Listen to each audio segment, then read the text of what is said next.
Oh my God, I know. Yeah. That's a good point. Yeah, everybody use your quiet voice. Right. Inside voices. That's right. Quiet voices. Is this a watch pot doesn't boil? We don't want to startle the baby. Very hushed. At least not unnecessarily. Hello, Judge Kay. Nice to see you. Hi. New glasses? Oh, look at you. Better to see you with, my mayor.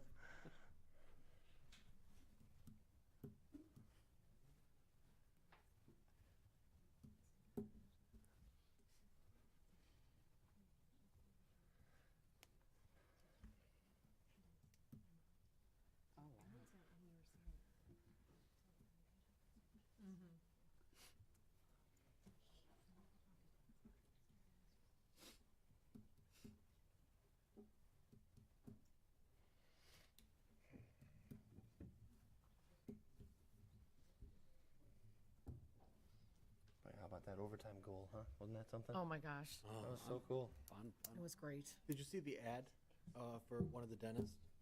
That, you know, offering you free dental work. And it had a picture of the guy. Yeah, that was great. Who said that?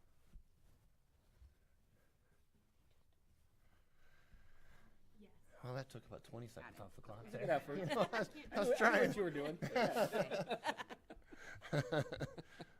How was your study session? And that took like another 26. That's Yeah, right. You got us there, Steve. Cracked a joke You were the about bridge. Yeah. Absolutely. Thank you. Oh, I love a handout. It does feel Handouts are great. I hope they're not the Thank you. study words Oh, wait, I got remember you. from last night. Oh, there. Yeah. I'm working on my list. I do. It's in my visor. wonder how long it's going to take. I'm going to do this. Yeah. Can I swing some trades while you're here? Let's have some fun. Official capacity. Calling to order the Monday, February 23rd, 2026 meeting of the 41st Council of the City of Berkeley. Ms. Mitchell, would you please call the roll? Councilmember Baker, Here. Councilmember Black, Councilmember Elrod, Here. Mayor Pro Tem Gavin, Here. Councilmember Hennan, Here. Councilmember Patterson, Here. Mayor Dean. Here. Our first order of business is the approval of the agenda. Is there a motion to approve tonight's agenda? So moved. Support. Motion made by Mayor Pro Tem Gavin with support from Councilmember Patterson. Are there any changes or corrections? Seeing none, Ms. Mitchell, please call the roll. Elrod, Yes. Gavin, Yes. Hennan, Yes. Patterson, Yes. Baker, Yes. Dean. Yes, the agenda has been approved. Please stand for the Pledge of Allegiance.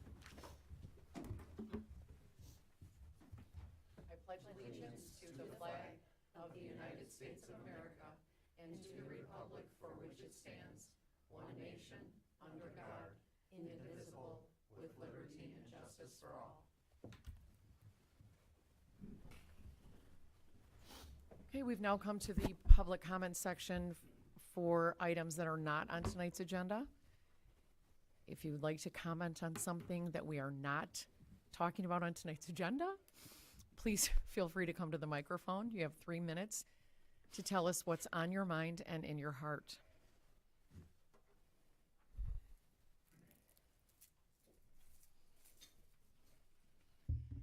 Hi, my name's. Oh, no. Okay. Sorry. Oh, Probably should have given you a heads up. yeah, thank you. My name's Jason Storms. I live on Buckingham Avenue, new resident here. I just want to say I've been following this city attorney thing, and want to say that after seeing the independent legal review of the matter, I'm satisfied that no laws or ethics have been breached, and that outside the legal mandates we have to fulfill FOIA requests, I hope the city can stop wasting time, money, and resources on this. Excuse me, and also want to state that we don't, beyond what we can, pursue the follow-up assertion that there is issue with the requirement of an oath of office. I find it a bit logically fallacious, since the charter clearly gives council discretionary authority, noting it can deem necessary an oath, and that to argue against it, against the obverse rather, would require the question that anytime a question does arise about it, to deem the oath necessary, council would be hamstrung to approve it by default since there is no language permitting abstention or denial. And also just that it seems to me that it expects a non-existent person to take an oath since we don't actually have a city attorney, but rather contract with a outside legal firm. And that it's odd to me as well that no oath is being expected of any of the other employees there. I did have questions about this when I first moved here, being new and still learning kind of my way around, but kind of after looking at all the documents and the minutes and the attorney's review, I think it seems like we should be putting this to bed.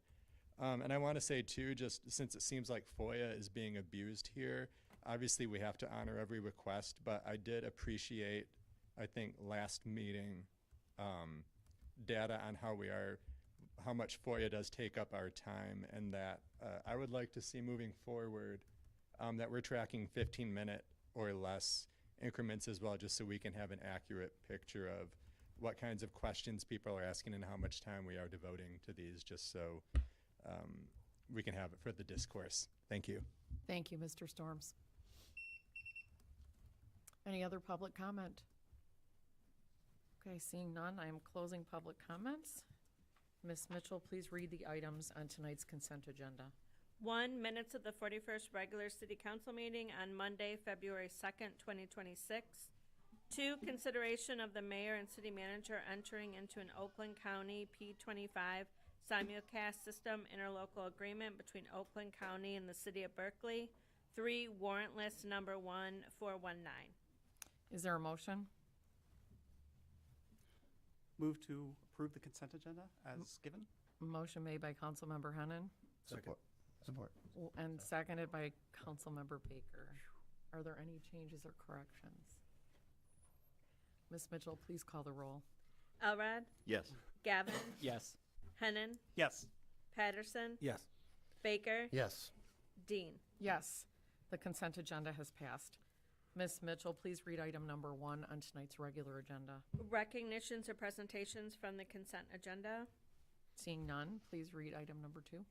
Update from 44th District Court Judge Andrew Kolakowski. Welcome, judges. Kolakowski and Meineke.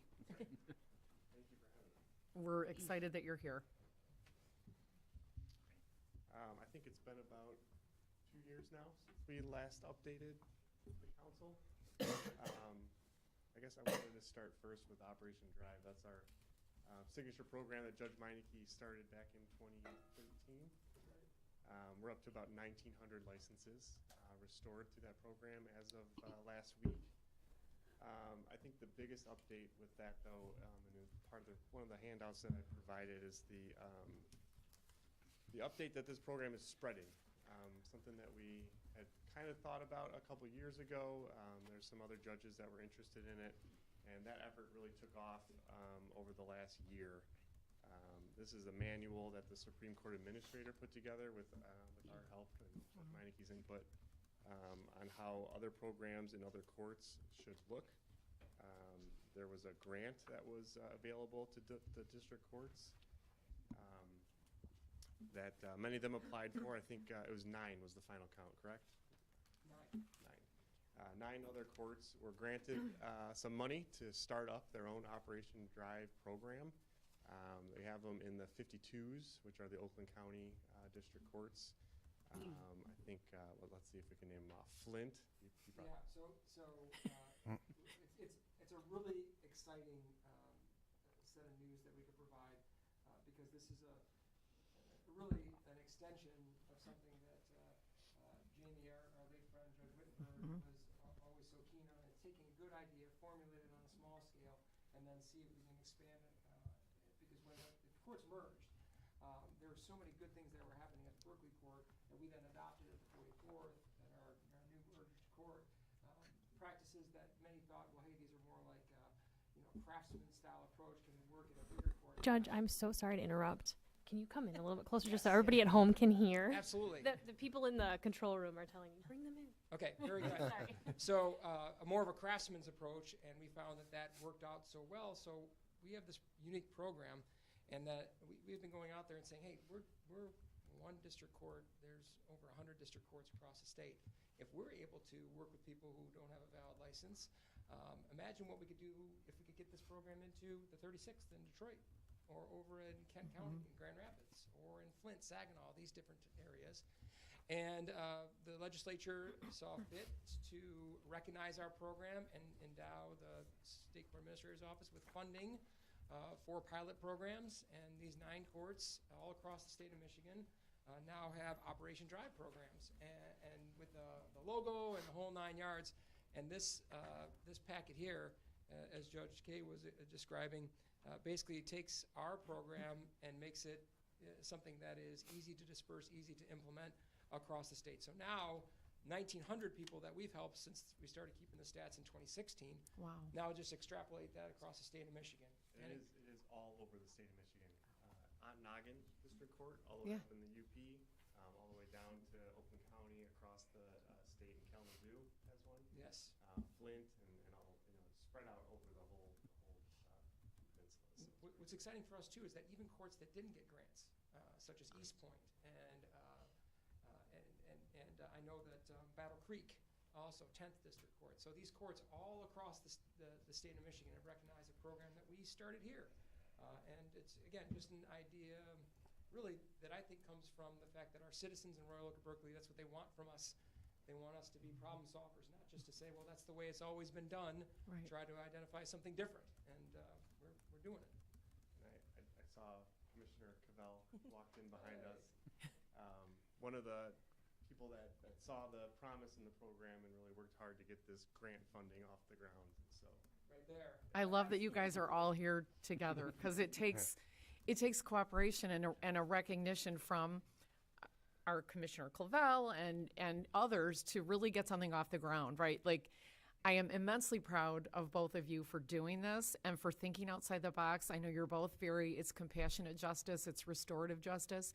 And I know that Judge Wittenberg this was very near and dear to his heart, and so you're taking it, and it's growing. And I can't imagine a more beautiful tribute to him and service to our community in having this program to really help people. So continue. Sorry, I just couldn't help myself. We have. Well, we'll wait till the end. Yeah. All right. Well, kind of fit in there. So. Yeah, All right. it did.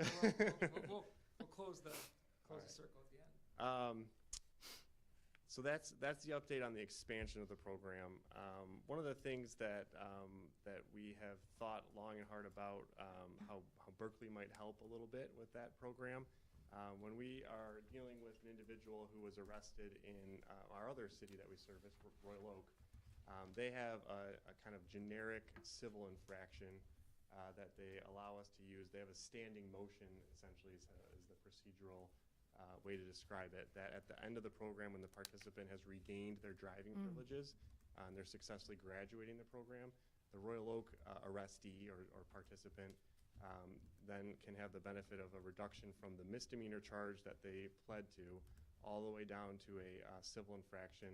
In Royal Oak, it's named public nuisance. Everyone kind of grimaces at that name, but it's essentially an expensive parking ticket. Sure. That there's a range of an amount that a fine that the judge can assess, and so they've gone now, leaving our program with a reduction down to a civil infraction on the misdemeanor.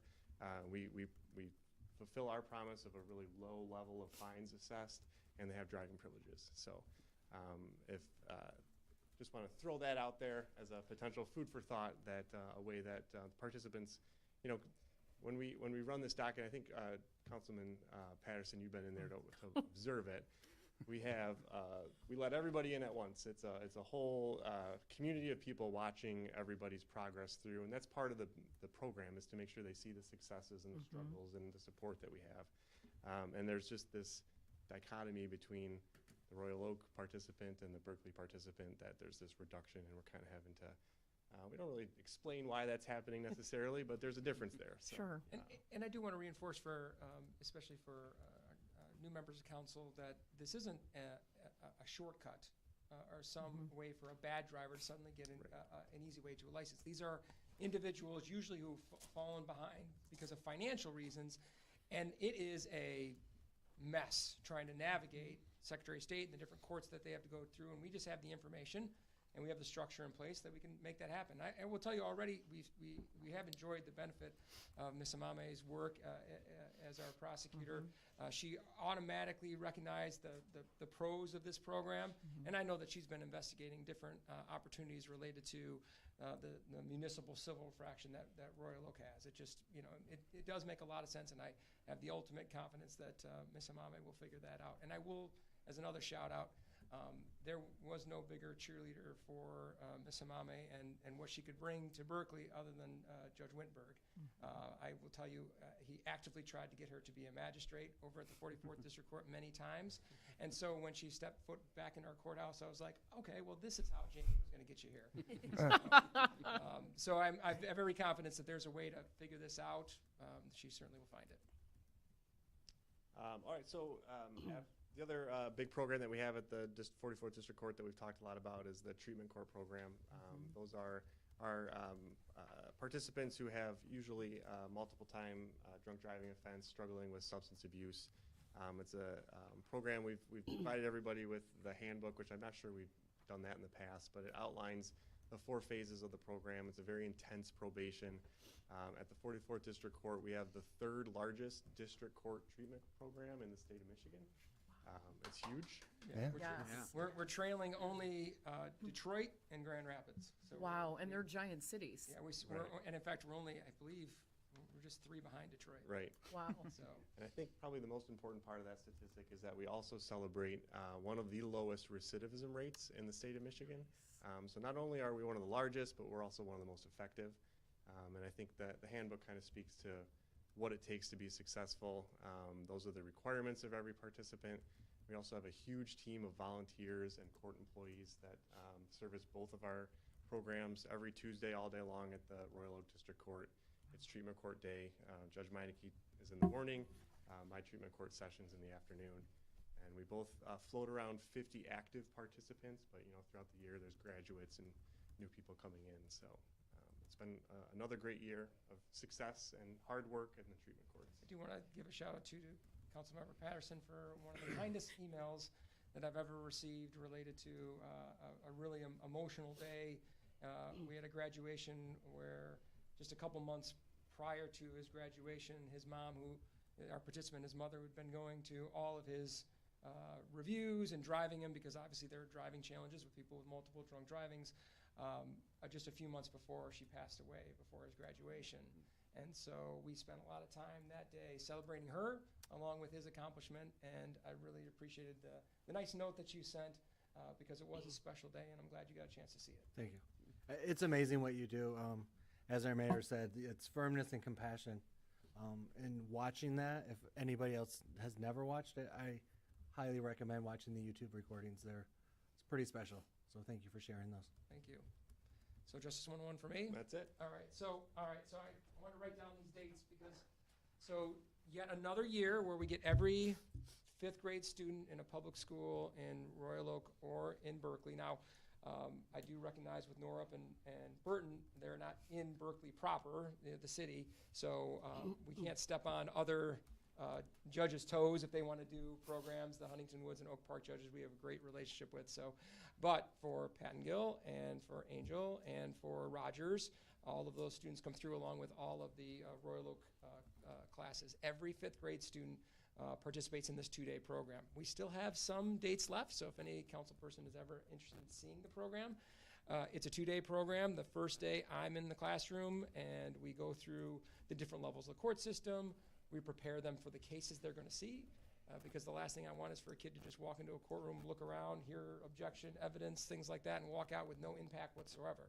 So we prepare them, and we give them the whole idea of what they're going to see so that they can be ready. And then I answer all their questions, including, yes, there are pockets in my robe, and no, I don't really use the hammer all that often. And so it's an incredible visit. I really want to get them ready before they step foot in the middle school. Sure. When I started the program, sometimes I would get the question like, why 5th graders, why not 8th graders? And I said, well, today's 5th graders are like yesterday's 8th graders, and this is information they need to have before they go into the middle school. And once you get into those classrooms and you hear the questions that they have and the way that they're paying attention, you can see that they are sponges for this information, and it just has to be packaged the right way, in a way that they're still wowed by the field trip. They're still excited about it. They aren't, I think in middle school can make you a little cynical. But it is a fantastic program, and the students and, the teachers and the parents, if you saw the parent participation, it's exciting to see what our Berkley schools are doing. But we have, so the 9th of March, I'll be at Rogers on that day. I can also send this information out. And doing my little program. It takes about 90 minutes for the program. And then they come and visit me on the 11th, and they usually arrive around 9:30 in the morning. Pat and Gil will be the 27th. I'm going to see them first thing in the morning on that day, and then they're coming out the 29th of April, so the 27th of April and 29th. Then May 4th is Pat and Gil again, 8:15 in the morning, and May 6th at 9:30 in the morning. And then Angel had a snow day, so we're having our makeup session on May 13th. So you're all welcome. We would give you certainly a first-class tour of the courthouse if you stop by. And if you accompany the students, they also get a chance to see the Royal Oak Police Department, which is right next door, so they see a working police department as well. It's an incredible and free civics lesson for all these students. And, it's just, again, it's something that we're really excited about. And hopefully sometime you can come see it. Excellent. Our other school program is the Teen Court program that I preside over. Just as an update, that is continuing on with Norup and the middle schoolers at Norup, 6th, 7th, and 8th graders, and then Rom's middle school in Royal Oak as well. It's a huge program on the student end. There's been a ton of interest after they graduated the Justice 101 program. They're prepared to take on their actual roles in the courtroom as the sitting prosecutors, sitting defense attorneys. They act as jurors, and they represent an actual fellow teen in Oakland County who's has admitted responsibility for an offense, usually something like retail fraud or trespassing, something along those lines. Had a malicious destruction of property from an egging, which I thought was kind of interesting. Yes, and so we actually hold a sentencing hearing where the students, argue on behalf of the people for what the sentence should be. The defense attorneys argue on behalf of the defendant, and then the student jurors actually listen to that testimony, then go back into the jury room, select from a menu of possible sentencing sanctions, and then we, read that aloud to the defendant and give them some advice. And it's a hugely popular program, something that Judge W. started again here in Berkley, and then carried over to Royal Oak. And when I took the bench, I moved the program on to the Royal Oak Middle School as well. And it's been going really well. That one, I would love to have you there, but our dates are really flexible. We collaborate with prosecuting office in Oakland County, so it depends when a case is available. If people are interested, let me know. I can definitely send you updates when those cases are going to happen. They're always Thursday afternoons, but it's not every Thursday afternoon. So I just kind of have to wait and see. But if you keep your Thursday afternoons free, if he's not running his teen court, we still have Operation Drive running on Thursday afternoon. Right. So it won't be a wasted afternoon. Right. So. That's right. All right, so let's brag about the men and women who work at the court here for a second. So in 2024, the Supreme Court did a statewide survey of how much work was being done at each district court, circuit court, probate court across the state of Michigan. We all had to put on our private practice hats and track our hours of everything that we were doing. So that was all the way from judges all the way through every employee that was working at the court. And so we tracked our hours while we were at the courthouse. We were asked to track our hours afterwards, anytime we were doing anything for the community. Wow. So Good times. we did all that. And then they put all that data together, decide what an average amount of time goes into every file, and then spit out a number which represented how many judgeships should be at each courthouse based upon how much work was being done through the courthouse. And for us at the 44th District Court, we're all doing the work of 2.8 judgeships with 2 judges. Wow. So our employees are keeping us going, that's for sure. Just for some perspective, when the courts originally merged, the Royal Oak on its own was 1.4 and Berkley was 0.4. So for an average of 1.8, and so that gives you some idea that these these workloads do change over time, and that's why we should always be a little cautious when recommending reductions, things like that. Right. Now I happen to think that our merger has worked out fantastically well, and really it's the men and women of the courthouse who have made it possible for us to do, although I think we have good energy, you and I, for us to be able to do that. But just to see, like, in that short period of time, we've gone from what looked like a need of 1.8 to now 2.8. And so I only think that's possible, like you said, because of the men and women in our building who are so efficient, effective, professional. We have a great staff, and it shows. And we talked about this earlier today. I don't think this is reflective of like a rise in crime in the area. I don't think that's what's going on. I think, we have some very intensive programs that we do, and I think that really accounts for a lot of the extra work that's probably going on. And that's fair, because one of the questions I remember being asked, well, we're the third largest sobriety court. Does that mean that we have a huge drug and alcohol issue in our communities? And my comment is, well, we also are serving individuals who come into our communities.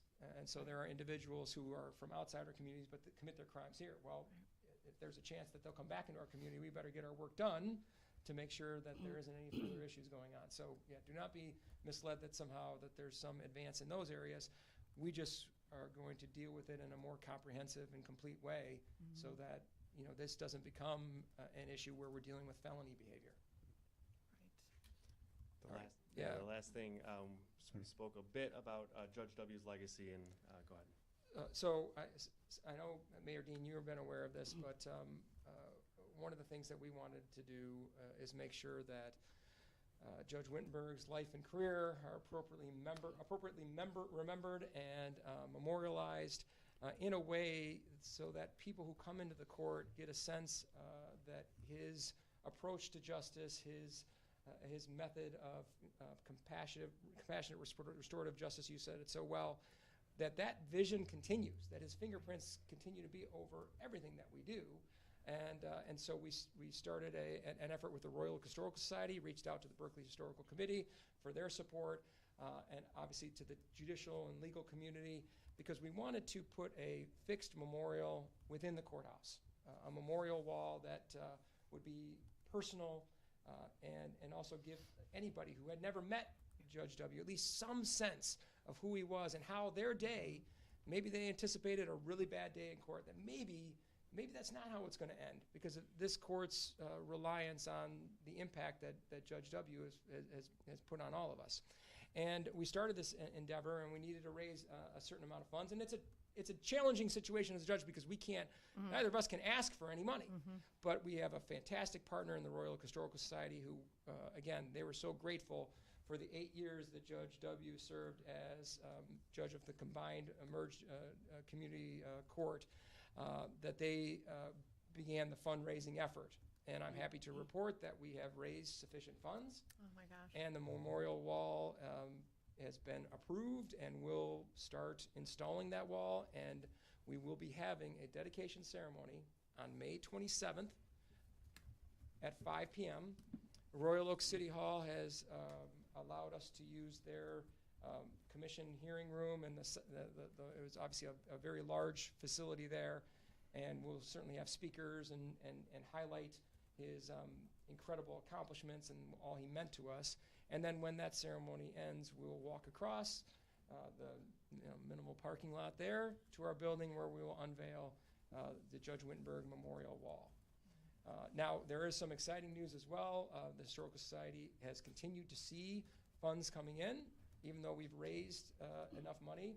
And again, obviously we can't ask for anything, but look for news, because I do believe in the coming weeks they are looking to start a scholarship fund. Oh, wow. That will be made available to both Royal Oak and Berkley high school students who are interested in law, history, political science, civic engagement, those type of things, which I don't think we have any scholarships like that in this community. And so pay attention, because and certainly Mayor Dean, if I pass along your information to them, you I would hope pass along to the council. Absolutely, yes, yes. So we do need to get the word out there, because again, that's just another way we're remembering Jamie, but we don't want to just have it at the courthouse, because he had such an incredible impact. He was a true son of Berkley. I mean, he was. And we want to make sure that students going forward, who are our future leaders, here in Berkley and in Royal Oak, have that, additional support financially, but also something to shoot for. An idea of a life of purpose, of consequence. So just want to make sure that everybody here was aware of that, and it's an exciting day. I was very happy that we were able to remember my friend. Yes, and it's a living tribute, you know, in addition to the other things, but this, again, it's his legacy lives on, so it's perfect, really. So I'm glad that the money was raised and continues to come in. I need to get with P32631 and make sure that he made some kind of contribution. But I just think it really also speaks to the reach that Judge Wittenberg had and the lives that he touched. And so this, while it doesn't surprise me, it truly warms my heart. And I'm proud that he, you know, was from Berkeley and served in the merged court, and that the two of you have spearheaded this effort to continue his legacy in so many ways. Any other? Yes, I'm kind of hogging the mic. Councilmember Baker. Thank you. Just to kind of build on the historical aspect with Jamie. Certainly, I was there as liaison when you first presented this to the historical committee back before the holidays, I think it was, and your presentation and information were impressive, both in the thoughtfulness of the content and also the passion with which you brought that to the committee. And I'm happy to say that the historical committee made a significant contribution to the funding as well, as a direct result of the power of what this can do. And so I'm very excited about that. And I guess while I'm here, I mean, wow, what a greatest hits you guys just brought to us here. Incredible canvas of really important updates that reflect the work that you do in our community. So just end there and thank you. Thanks. Thank you. Yeah. Anyone else? Councilmember Hennon. Yeah, it's just great to see all the wonderful things you've accomplished, and great to see you recognized for your accomplishments. And I see it's not just doing it for yourselves, but to help and better others. Our citizens are really lucky to have judges that are so compassionate and so considerate and so dedicated to justice. Just thank you. Thank you. Thank you. All right. I just have one question. If we do decide to come to Justice 101, are you going to make us learn the words? Because I'm still learning mine. So. Those students do such a great job, but I don't know how they do it. Their minds are younger. It is a point of gentle teasing that occurs with my Royal Oak teachers, because my Berkeley students, they take it as a challenge, because I only ever assign one word. They only have to learn and memorize one word. But my expectation is you memorize it. Don't read it. You're going to have to memorize it. And then I call on them in the court session. Please stand up. What's your word? And do the definition.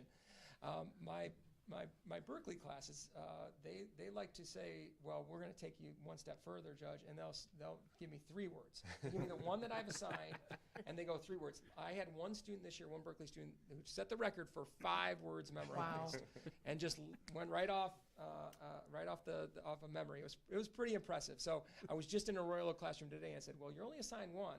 And there's always minor groaning, like, oh, homework. I'm like, you're 5th graders. You can learn 1 word. And I said, well, by the way, I never get this groaning over in Berkeley. And they memorize like 3 to 5 words. Oh, all right, well, Judge, we'll learn more now. So Perfect. Law school days. Yeah, we love the challenge. What it feels like. Well, I'm sorry. I would be remiss if I didn't make mention that Jamie was a fellow classmate and friend, and I'm a little choked up as someone who graduated with him. I could tell some embarrassing spring break stories, but it's really nice to see him being honored, and I know Judge Monique knows our relationship, so I appreciate you bringing that up and explaining that in whole, but I just wanted to make sure I made those comments as someone who knew him from high school. Nice, thank you. Well, I know you started out saying that, it's been a couple of years since you've given us an update, but I will say, given all that you're in our schools, you also both judge the Street Art Fest every July. That's right. I've seen you at the rib dinner supporting our community, so I know you're here in Berkeley, and you might not make a big deal of it, but we do. We see you, and we feel your presence, and obviously are delighted that you, I'm going to say, give equal time to Berkeley. It means a lot, and we appreciate that. So I know you won't blow your own horns, but I am. Yeah. And so and it's much appreciated, and thank you so much for tonight. Thank and you. You'll rain, send rain or shine that we get to that chalk art. Oh, I know. Well, they moved the day this year a week later, so hopefully, because I'm like, it rains every year on this day. What are we doing? So anyway, it's been moved, but anyway, please send us the dates if you don't mind. I took notes, but they're all over the place. But it would be fun to come. We'll do a quick recap of some of the things, especially the Judge W piece, because we'd love to Yes. have you all there. Yes, yes. And also make sure that Berkeley residents know all are welcome. Right. Right. And so we'll get that to you in a recap email, and then you can forward it on to everybody. My last question, I don't have to bring a flag, do I? Kidding. That's still one of my favorite. I mean, That's an investiture. all-timer. That's It's it. an And the one-liner. It was just perfect. Okay, Yes. thanks. Well, thank you so much for coming Thank and you. sharing. Appreciate it. Ms. Mitchell, please read item number 3 on tonight's regular agenda. Update from 19th District, Oakland County Commissioner Charlie Cavell. Welcome, Commissioner Cavell. First, how great are these guys, huh? I So know, great. right? Amazing. Yeah. Yes. Judge Meineke, Judge Kay, you guys are great. Good, you know, because working with them on the Operation Drive with the state, it was cool because, again, they won't say it themselves, but like, they don't have to do all that, but they do all Right. this because they care. And it's Right. just cool to be like rooted in community and have Yes. them as role models, right? Absolutely. Okay, so first, I know I have not been here in some time, so forgive my absence. But I'm happy to be back, and I can either start by giving you an update of all the things I think are important, Yeah. or defer Start to you there, guys to and we'll ask Okay, questions if, cool. you know. Sure. Okay, so I think one thing that is most recent and very Berkeley related is Oakland County changed its TIF policy. Mhm. So, okay. Okay. I'm trying to think, should I say something about what TIF means for? Yeah, Okay. just a summary. So thank you. TIF means tax increment financing. So it's a thing where, so for example, in Berkeley, there's a DDA. So there's a section of Berkeley that has the taxes that would go to the city, but instead they're captured by the DDA to make downtown awesome. And so, right, because the downtown doesn't just happen, right? The flower Right. pots and the cool things isn't just like a thing that costs money and time, and there's a whole apparatus and group of people that work Yes. really hard to make it happen. So Oakland County approves those tax captures as a part of its job as the county government, and because Oakland County takes some of your taxes to do things that are county business, we get a say in how you use some of the tax capture.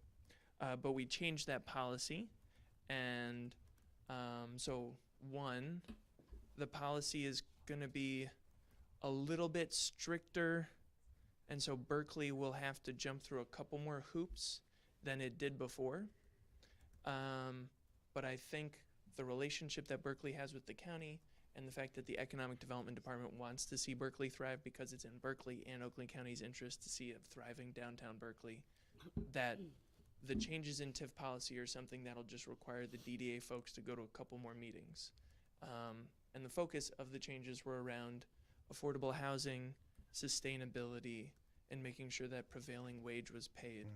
And so all of those things, where they apply to downtown Berkeley, would be things that the Berkeley DDA would talk about with the Oakland County Economic Development folks.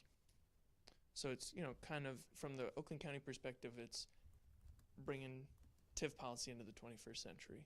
Quick question from Sure. Mayor Pro Tem Gavin. Yeah, just a quick question. So I know a few years back, the county changed the percentage. They're not touching any numbers or anything like that. It's just more kind of on the substantive side when it comes to these specific issues. So the county did change the percentage. This is part of what's going to be, this is the change. This is the big change, is that we now have a menu. To be more clear, we now have a menu saying if you want up to a 50% TIF, meaning you get a 50% capture of all the taxes, that would go to the county, but instead would go to your DDA. If you want half of the capture, currently you get 100% of the capture. If you want half of the capture, you have to then make sure you're doing the right thing related to prevailing wage, affordable housing, and sustainability. But then, of course, there are exceptions because what can Berkeley DDA do about affordable housing? Perhaps not much, right? But there are other DDAs that have bigger budgets or are more focused on building housing that then they would be asked more questions by the Economic Development Department. So then you have a menu of options to be able to get up to 50% of the tax capture. Gotcha. Thank you. Yeah. And also, I got to give a shout out to Berkeley DDA. They are well versed on this issue, so it was really cool because it was just fun to nerd out about tax policy with all the Berkeley DDA people. Unfortunately, me and the Berkeley DDA people did not support this change in its final form, but it happened. So here we are. Yeah, if I might, just to that point, and then I was at that meeting and really appreciated the energy and the clarity that you brought to this. And I guess just to make it overt, right? So we used to get 100%. Now I have to jump through 463 hoops in order to try to get 50%. So the DDA is aware of the decrease in funding that they're going to have and trying to figure out what can we do to minimize or mitigate that. So that's just, I'd rather know what's coming than be surprised by it later. Yeah. So why did this change happen? Like, who spearheaded this? Yeah, so a couple of years ago, White Lake Commerce Township was creating a DDA. Okay. And this reminded Oakland County that what has historically happened with DDAs is there would just be a blanket seal of approval based on what the local community wanted, which makes a lot of sense. It makes perfect sense. So then a group of us, though, thought, well, hey, if you're going to use Oakland County, right, if you're going to, money that would come to Oakland County in the form of taxes, so like transit or parks millage, that money, instead of going to the county, comes to the Berkeley DDA. So we went, oh my goodness, we need to carve out an exception to that to make sure that that doesn't happen because the parks millage is now higher and we want that money to go towards making Oakland County parks awesome. The transit millage is now lower in Berkeley, but we still want to use that money to make transit awesome in Berkeley. So that basically reminded us that we got to think on this. So we took like 2.5 years to think on it. I actually led the charge because I love nerding out on taxes on how to change the TIF policy. But the final draft I came up with was of 100% tax capture going to the local community. And you still have a menu and you have to jump through some hoops, but it was going to be 5 hoops and they'd be signed off by each of the county department folks. So the sustainability director would say, oh, for Berkeley, it makes total sense that you're not going to spend $5 million on bioswales and like permeable parking lots so that there's no water runoff. But it does make sense that you're going to plant a few trees. And so that was the intention of the menu. That was the intention of the tax capture change, was to invite communities that if they wanted to do more about environmental or affordable housing or making things more accessible, you could. Because it made sense in your community. Yeah, and it was supposed to, exactly, and it was supposed to be a reward. So you would get a reward for that, a benefit, like a bonus, instead of a requirement that got sliced in half. So I think, I mean, I guess just to say it, it's kind of like just got politicky. You know, a lot of the places coming up with new DDAs or a lot of changes in DDAs don't vote the way a lot of the county people in charge vote. So they said that we're going to do it our way. Which is, yeah. But the cool thing about policies is once you create them, you can also change them when there's the political will. Yes. So this is, you know, the reminding us of conversation that. Yes. continues. Yep. So that's TIF policy. One second. Yeah. Okay. Real quick, Commissioner, can you tell us about our TIF, when referring to our TIF, when that would affect us? Yes, for thank clarity. you. So technically, so I learned this from the DDA meeting, so double check with them. But, or you, because, so 15 years, right, there's 15 years left on the Berkeley TIF. So you do not have to reapply for anything with the county until that paperwork is due. So you got 15 years, you can start the conversation in 14 and a half and it should work out. But if there's a goal, I think Berkeley DDA has a goal of somehow trying to look at a new plan or try and adjust something, or mid-stride try and think of how they can update things. Like if in a year or 2 or 3, Berkeley DDA wants to adjust somehow and you then have to basically file a form, then that triggers you having to come to the county. And then that cut, though, just to make sure it's clear, that cut is 50% of what you get from the county currently in form of not having to pay the county those taxes. You keep those monies. And so that's, we did the math in the meeting, and it was not nothing, but it was like over the course of time, it's like a 7% cut or something like that, which again, it's not nothing, Right. but it's a cut. Right. Yeah, because the county money is not 50% of all the money you get, right? Most of the money you capture is from Berkeley, businesses in Berkeley, but based on the formula the 50% cut from the county portion is something around 7 or 10%. Yep. Mhm. Confirmed. Yeah, confirmed. I have the notes. We good? Cool. Okay. Okay. We also have the Water Affordability Program, which is cool, which Berkeley was actually, so with the Water Resource Commissioner, we have created, Oakland County has created a water affordability program.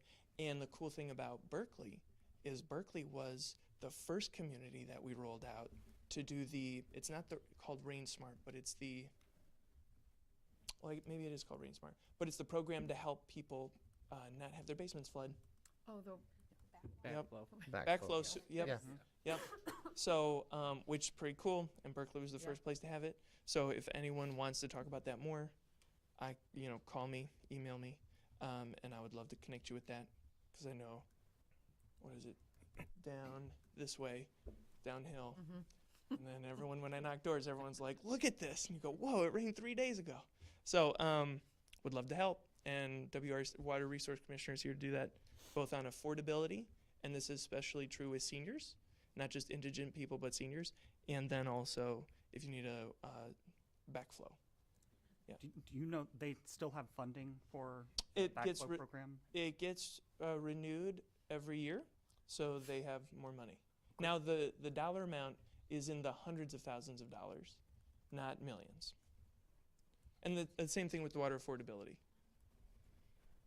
So it's not going to cover everything, but it will help. Yeah. And I also just with wanna- the So yeah, I just want to reiterate for the people at home, it's a program that'll help you put free or very low cost Yeah. backflow valves in your basement. So, check Sump with the pumps, county, check yeah. with this program to, help mitigate any flooding problems you might have. This is the most cost-effective way we can help stop basement flooding in Berkeley. Yeah. Okay, and then we've also recently at Oakland County been talking a lot about ethics things. So that's taken up a lot of time and energy. And also we've been talking about immigration. So I want to give a shout out to Councilman Dennis because he came to some press conference thing and represented Berkeley to talk about immigration and listen and learn and be a part of the solution. So that was cool. So those are some of the big things. Questions from council, additional comments or anything? Councilmember Hennon. Nothing specific. Some of the policy changes I've seen coming out of the county I've not been very happy with. We've discussed this at length, but you have our back. You are one of the good guys, Trying. and Thanks. I really appreciate you fighting for local control, fighting for us. Thanks.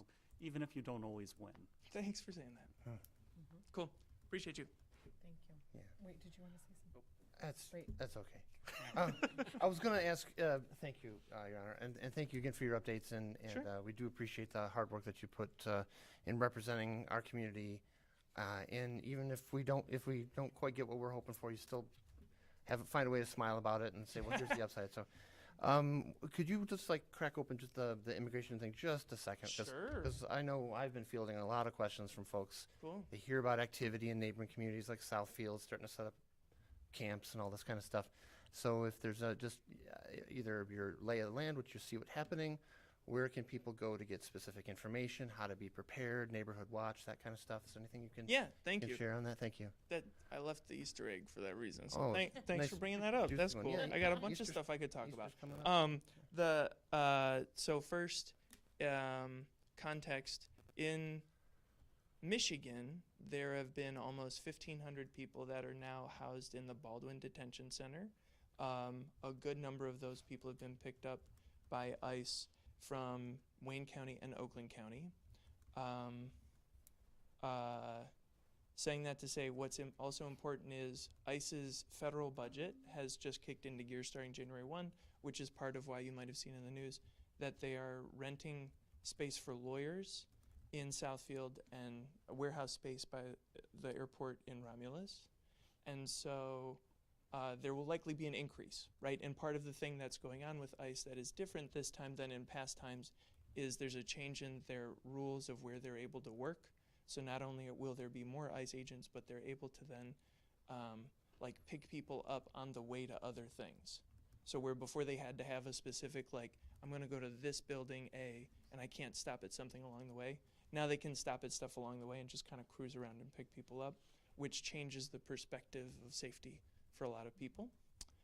So that's the context. Where we are is there are a few things that local communities can do, which is first, and just being the commissioner for this area, learning a lot. I've learned a lot about this since there's been all these changes and increased activity, is, to be honest, there's a lot of local cops that didn't learn immigration law because that's not part of learning how to be a cop.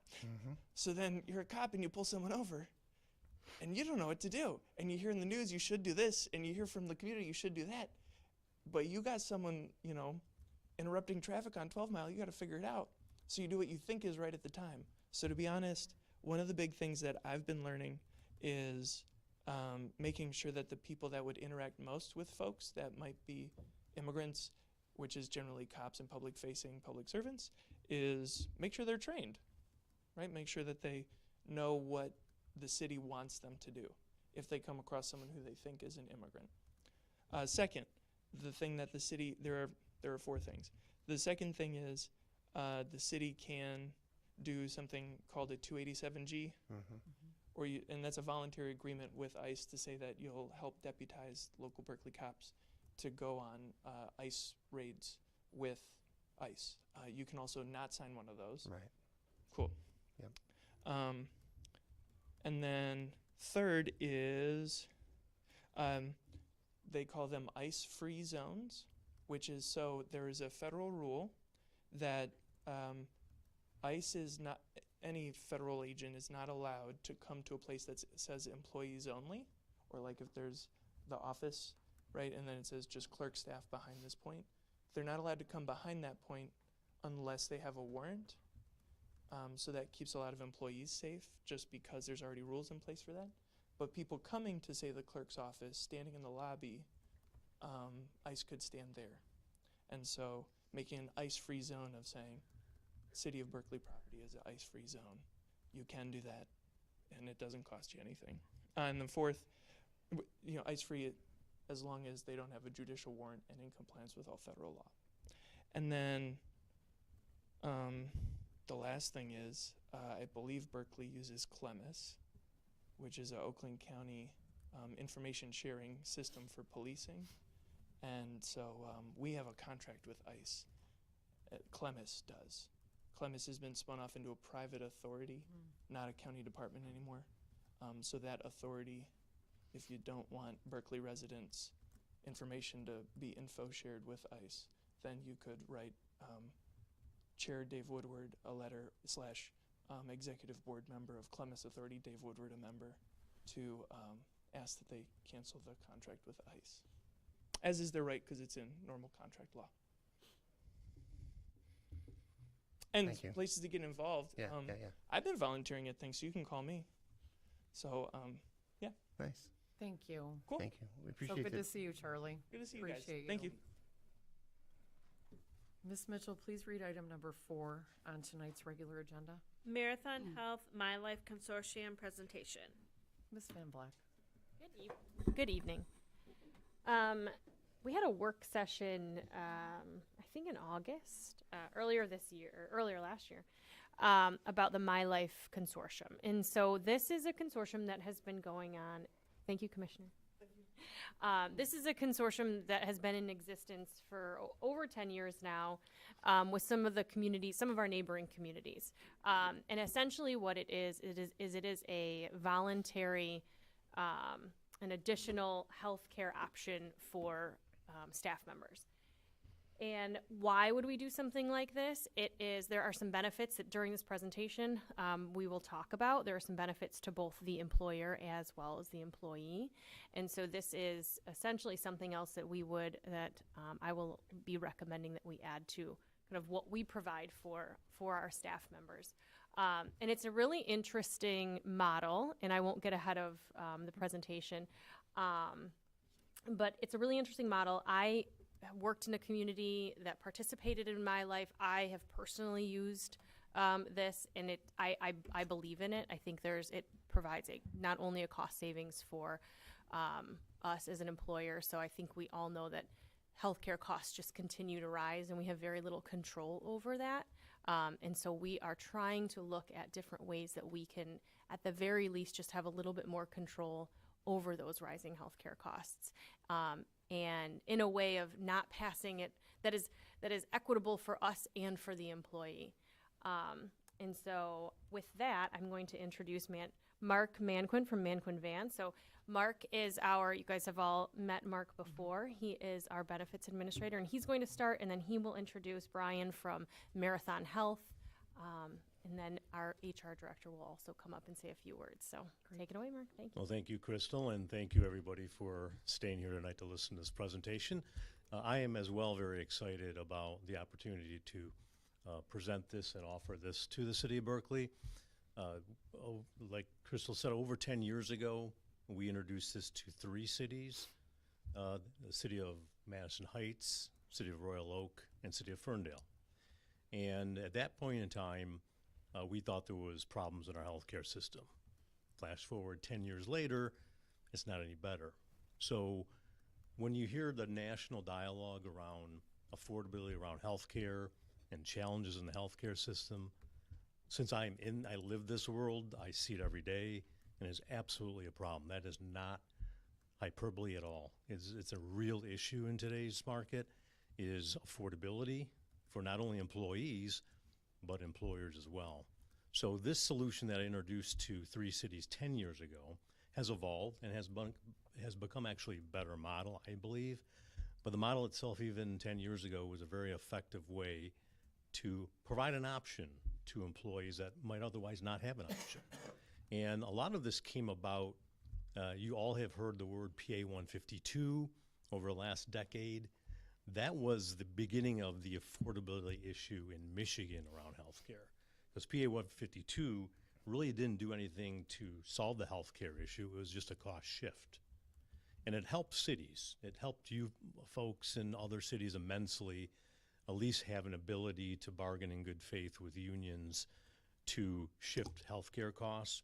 What the result of that was a cost shift to employees through higher deductibles and higher copays, which did help budgets, the city budgets at the time. But at the same time, pushing more of those costs on employees, your self-funded plan, ultimately that can have adverse consequences. So we're in this dilemma without us having the ability to impact the health of your employees, we're really doing nothing other than cost shift. So this solution we saw, and we have proved it out over the last 10 years, saw an ability to open up access to employees. And the access issue was even exacerbated by the fact that people will forego care because they don't have the money to pay the deductibles and copays. So this was an opportunity through just primary care, offering it at a site near your location where your employees work and hopefully one day where they live, allows them the opportunity to see a doctor for 30 to 40 minutes, more than they would at their primary care doctor. It helps them avoid urgent care, which can kind of be unseemly at times to go to urgent care. And again, people avoid going to urgent care because it's not a great experience often. So this offered an opportunity for people to access health care right near where they work and hopefully most of the time where they live.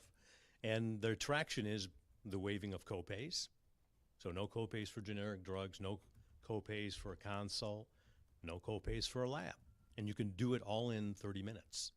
You don't have to run to a pharmacy, And so it's a convenience, it's an access issue.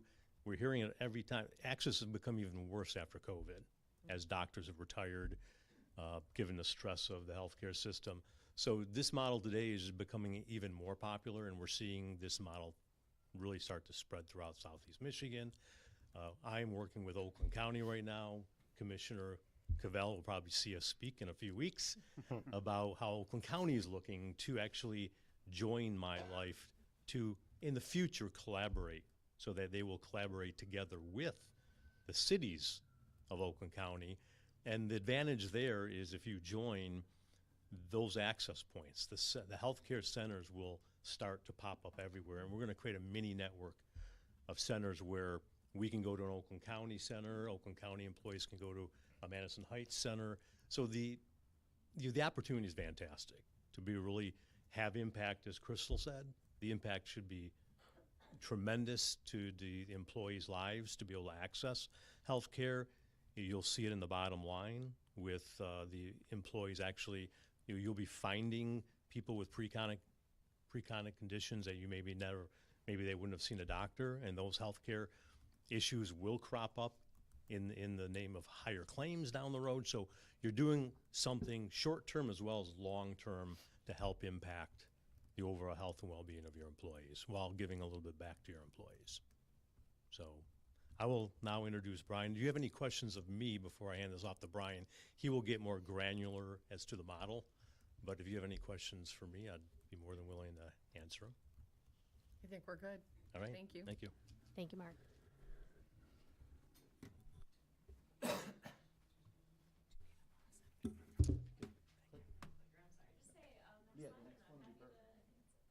Thank you all very much. Thanks, Mark.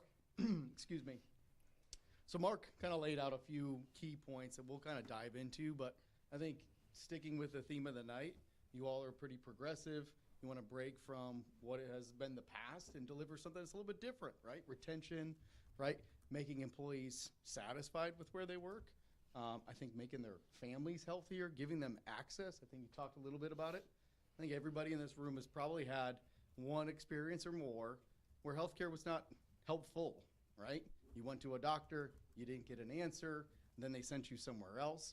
What we deliver is something a little bit more holistic, right? It's a family practice provider, really trying to make them part of your family as a community and deliver better health outcomes. So when you look at our model, it's not like traditional fee-for-service, which means you go to the doctor, you get a claim, you guys are self-funded, you pay that. I call that death by 1,000 cuts, right? We are a capitated model, unlimited visits, unlimited access to those providers. We give you a capitated fee, and we'll kind of look at that on an annual basis with an increase annually, which we've worked with My Life to create, I think, an advantageous scale over the next 5 years of the contract that we're looking to create some great success. So I think one of the big key points, though, that Mark pointed out was the minutes, right? So you talk about quality of care. Is actually time spent with a provider. So this model breaks away from what is available traditionally, where it's 6 or 7 minutes of care.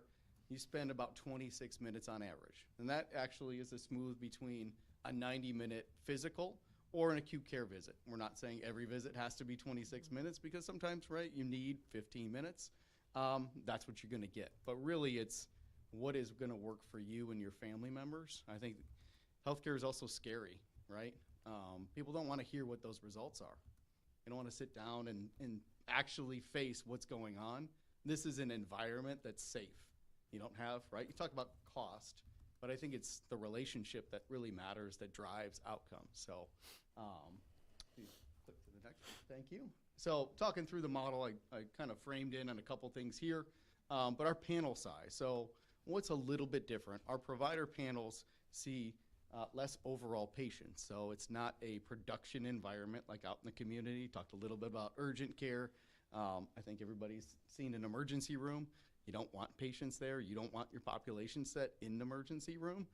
That might be one of the worst places. Obviously, if there's a need and you have a break or a fix that you gotta do, that's perfectly fine. But when you're talking about chronic condition patients, you're talking about urgent care needs, a sniffle, things of that nature where maybe there's a delay in you coming in to get that care, may actually make it worse. So our model really adapts to the population set that we're serving. My Life currently has about 2,000 lives in total. Our provider will have more than enough capacity to take on your population set, so make you feel comfortable. And part of that is same day, next day appointment availability guarantee. So we actually build our schedules for the morning and the afternoon that have an appointment slot because we know stuff happens, right? And maybe you wake up and you got a sniffle, you got a kid that is sick. don't want to go to the urgent care, maybe you go there, right? You drive there, you sit in the lobby for 45 minutes or an hour. Then you get, 6 or 7 minutes, so to speak, a Z-Pack and on your way. Not really holistic care. Nobody's ever asked a question of like, why? Why did this happen? What happened? What led up to it? Really trying to dig into, what's driving the need for your healthcare issue, so to speak. So we deliver that holistic care in a primary care setting, trying to support the patient, the families, and your population as an employer, right? I think is a key component. We'll dig into a little bit of the savings. But I want to stop there and see if anybody has a question about the model and how we kind of deliver that piece versus what is kind of traditionally out there. So you have your own actuaries that are kind of setting the PMPM for us? Correct. And that's going to be what we adjust as you see utilization either increase or decrease? Correct. Okay. Yeah, we have a whole actuarial team, actually. So Marathon Health, in general, we operate over 750 health centers across the country. We have about 5,000 employees. I've actually been in this space for about 13 years. I was a former administrator for a health plan that had 60,000 lives in Chicago. I built 17 of these for my population. And we said, we need to control healthcare by the front door. And the front door is primary care. Getting people into good quality front-end, low-cost providers will help that downstream effect to unnecessary specialist referrals, unnecessary visits in general, right? I think everybody's had a case where somebody's been referred 4 or 5 times and you still don't know what happened, right? So. If I could add too, and I should have put this in my introduction, I apologize.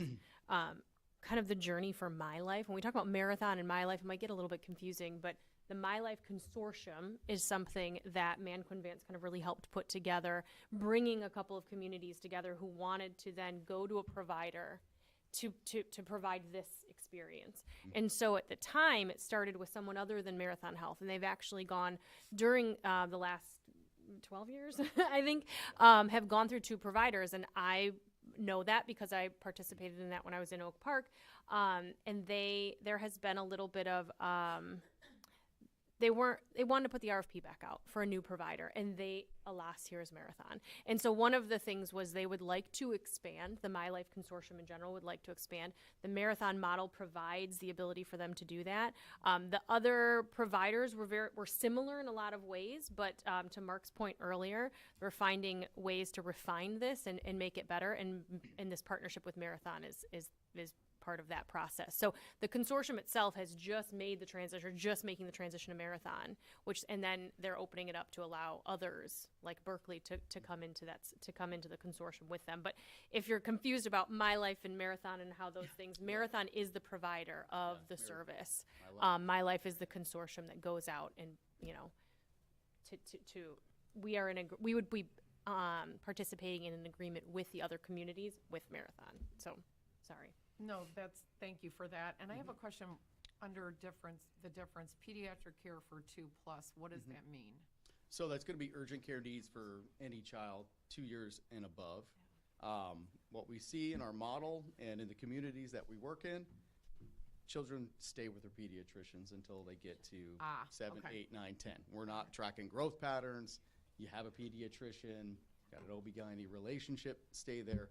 But we're a support system. So we're not saying don't have your children come, but come for those urgent care needs because we'll take that on, but we're not going to have kind of all the same metrics and well baby care, so to speak, that is out there in the community. Thank you. Yep. Good. And so kind of building on what I just said there, right? So we have over 200 public employers across the country. We've got states. So we have 6 states that are actually partnered with us. We have a lot of county governments, municipalities, school systems across the board. We also have a lot of Taft-Hartley or union labor clients as well. We know that is a marriage that is made typically in a lot of communities throughout the Midwest. And we represent kind of both and kind of really understand boots on the ground, how does that relationship work? Because the way this works is people use it, right? And so you need champions, right, in your bargaining units. You need champions at the leadership level because this is really the way you drive utilization, is getting the word out and being part of it yourself as well. So I'll point out a couple of the differences from, just to kind of piggyback off of what Crystal said, is why is the model a little bit different? It's evolved over time. We actually have after-hours care. So when the health center closes, we still have a nurse triage line. So you're still, if you have, I got 3 little kids, something always happens, seems like 8, 9 o'clock. We have a nurse line that they'll actually help triage the family and say, hey, what's going on? How can we support you? Is this something we can book an appointment for you in the next, in the next morning? Once again, we got that slot that's built in, a little bit different on the model from previously as well. Within our health center for providers, we want to support them to do the best that they possibly can. We actually have a partnership with a company called Rubicon MD. That is a peer-to-peer specialist network that's built into our workflow. It's 1,200 specialists across the country. It's most heavily utilized right now for dermatology. You can't get a dermatology appointment out in the community. They actually can take a picture of whatever is being presented from the patient, upload it to Rubicon MD, have a peer-to-peer consult in about 2 to 4 hours, depending on the time of day. If it's at later in the day, obviously it'll probably be the next morning, but really deliver a care path for that patient. There's nothing worse than going in saying, oh, that doesn't look good, and then you can't get an answer, you can't get an appointment for, 2, 4, 6, 8 weeks, so to speak. So really try to round out that holistic care and provide a better patient experience and outcomes there. And then a key component, I think Mark pointed out, is we want to be that healthcare quarterback. So you've got lab work and you got generic medications that are available. So one-stop shop, right? So once again, trying to limit disruption on somebody's life, right? Where you have to go to another Quest or a LabCorp, and then also have to go over here to CVS or Walgreens or whatever pharmacy you choose to pick that up. We really try to drive that as a one-stop shop. And just clarification, there's no imaging. No imaging. No, typically that's a great way to do a direct contract. It's imaging is kind of expensive, so dollar cost average. I didn't expect Madison Heights to have built a Yeah. radiation proof. There are some, but I think that's the future, right? As you evolve, we are looking at mobile units that are cheaper in general, just for that reason, because we do get that question quite a bit. But really the focus is chronic condition patients, right? I think everybody in this room, if you look at the healthcare reports, there's probably a small population set that's driving the majority of your healthcare spend. We want to be a support system for them, right? Have a second opinion, have them come in. We say, hey, just come in one time. Let's have an appointment and see what you need. Because there are needs outside of the health center, and that's another evolvement of our model, is that we have a partnership with Garner Health, so that's a referral management system. So if somebody that comes in that needs an outside endocrinologist or cardiologist, we'll actually ingest your network when we'll look at who is the best quality with the lowest cost and give that patient 3 or 4 different options and say, hey, here's where we can refer you to. In that process, we have a patient support team that actually make that appointment. They'll call the patient and say, hey, when can you get there? Give me some days, some times, a week, time frame, and then they'll schedule that appointment. I call that the last mile of healthcare, which is typically the hardest, right? When somebody tells you to go and do something, you just don't go and do that, which is a gap in care, and then it extends out, and then that problem maybe persists a little bit longer or worsens. So, cool. Yeah, those are some of the key points of the model being evolved over time. These are 2 we can probably pop through there. I think you may ask the question, okay, how do patients interact with Marathon? What do they do? I think this is another key feature of kind of over time, really driving to meet patients where they're at. A mobile app is a key feature of that today. Everybody kind of goes there first for just about everything. So we have a very seamless app where you can do scheduling, refills, medication refill. You can talk to our providers through the app as well. We're actually bringing out text care that's built in through the app as well. So in the future, we have a secured, encrypted text message platform. And that's coming out in April, actually. So you'll have that benefit. It's not in our slide deck yet because we're still trying to build some of the content for it. But it's a great place for them to really do that interaction. I think a key point is incentive management as well. So if you want to double down and really drive patients to use the health center, we actually have a dashboard and features that we can customize and build in during the implementation process for you and your population set to drive that. I know that's a key feature, key benefit feature that you all have. So we're there to support you. And then we also always have a phone line if they want to call and talk to somebody. But our virtual visits are also through our app as well. So the same provider that you see in the health center, it's going to be the same one you're going to see on a virtual visit. It's not a teledoc kind of experience and round robin on that piece. This one really just gives you a real life example of what happens in the health center and how does it actually help a patient. I work in the Midwest quite a bit, and labor unions are very prevalent, but this is actually from one of my former participants on a plan. The individual did not go to any care. It was a ticking time bomb, basically. Finally got them educated into one of our health centers. Excuse me. Did a comprehensive review, depression screening, which just happens on every single visit that we do have, unless it's an acute patient that has established care already. But that's one key point. Mental health these days is something that we're very focused on. But in that process, since they hit the age band, they're 50 years old, they have never had a colonoscopy. We actually hooked them up with Cologuard. They did that test. It came back as a positive. Got them in for a colonoscopy. Actually found out that they had stage 1 colorectal cancer. Got them directly in using our Garner Health to the highest quality, low cost within their network, and make sure of that. And surgery was completed, I think, within about 2 weeks. We obviously integrated the care on the back end, had our provider, actually there's no gaps to make sure what happened, what's the care journey after. So that's the patient experience, right? We saved a life. The health plan side, you're talking hundreds of thousands of dollars, right? Stage 1 versus stage 4 cancer. So, I mean, this happens quite often, things of this nature. It may seem like a lot of money that you're gonna save if you look downward trend, but I would probably tell you almost each and every client that we have at least has one of these cases 1 to 3 years of our partnership. Do you mind if I interrupt real quick? Sure. One, and I know we talked about this in the work session, but there may be people listening at home, so I want to make sure it's understood. And I didn't say it in the beginning, but this would be a completely voluntary additional. We're not taking insurance away, but as Brian will get into in a minute, and kind of what he's looking at right here too, is as every appointment that we take out of the marketplace through our insurance that people utilize the center for saves us money. And with this, and I don't know with this specific patient, so I can't say that, but I can tell you in my previous experience, one of the ways of getting people into the clinic where they would not have seen, because this is somebody who didn't typically go to see their doctor until something was really wrong, and some people will wait even longer than that. One of the incentives that we will be looking at, I'm getting a little ahead of myself, but just because I think it's good for this example, is incentivizing people to use the center for annual physicals. So there's a monetary, other communities in this consortium do a monetary incentive. So we'll give you $100 if you go get your physical done.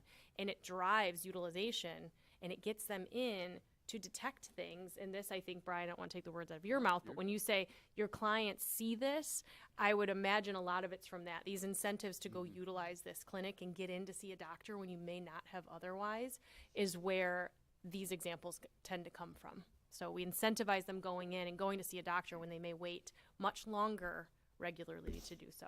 So sorry, but I thought that was. No, I think context. Charlie called that an Easter egg for later. Yeah. Sure did. You're listening. I was. So where does your population set live in relation? I just want to hit this. A little hard to see on the screens, but you can see the heavy color, the red, the yellows. Everybody lives very close to where the health center is, as you can imagine. There are some people, the green is probably 1 or 2s for the most part. But 265 live within 20 miles. If we shrunk that, it would still be about 10, 15 miles. So very convenient. Once again, really relying on that appointment availability, and you don't sit in the lobby, right? You have all that positivity going into it. It's relatively close to here. This is Madison Heights City Hall. Sorry if anyone's not familiar. All right. So talk a little bit about the summary of healthcare costs, and then we'll go into the savings component, as Crystal just mentioned. So what does this cost, right? This is a benefit that, first and foremost, when you look at the year one cost at the top for $81,000, this is not all net new money. I think to the point was, you're already spending some of these dollars in the community today. It's a redirection of those dollars over, because when you see an appointment in the health center, you're going to have that reduction in the same appointment in your claim spend, as I talked about the death by 1,000 cuts before. So there's a little bit of that. I think what the driver is in there is how much do you use it, right? Utilization is the key factor in this in general. So year one cost just over $80,000. And then we also give you an estimation based on the number of lives on what we would anticipate based on our book of business, which is widespread, couple million patients across the country, just over $7,000. That's for labs and generic medications. So if you don't use it, we don't charge you for it. If you use more, might be a little bit higher, but those are good dollars to spend. Keep that in mind, right? You want people to have their generic medications, being adherent to the medication. We've also seen through the health centers that is about 20%, maybe 30 on some cases, that adherence levels go up because as the convenience factor goes down, or in the community, people don't pick up those scripts. Maybe it's a cost as well. We talked a little bit about that. That's where we see really some adherence levels drive additional utilization. And people take medication, so that is one component that actually gets them into the health center as well as, hey, I can get it for free, and then I can have a routine relationship as well. So the estimated annual health center operating cost for year one, just under $89,000. And then there's a couple of one-time costs as well. So first and foremost, to join the My Life, there's a buy-in. They've already invested the capital to build that center out years ago. That's part of their agreement as well. So that's $7,500 one-time cost.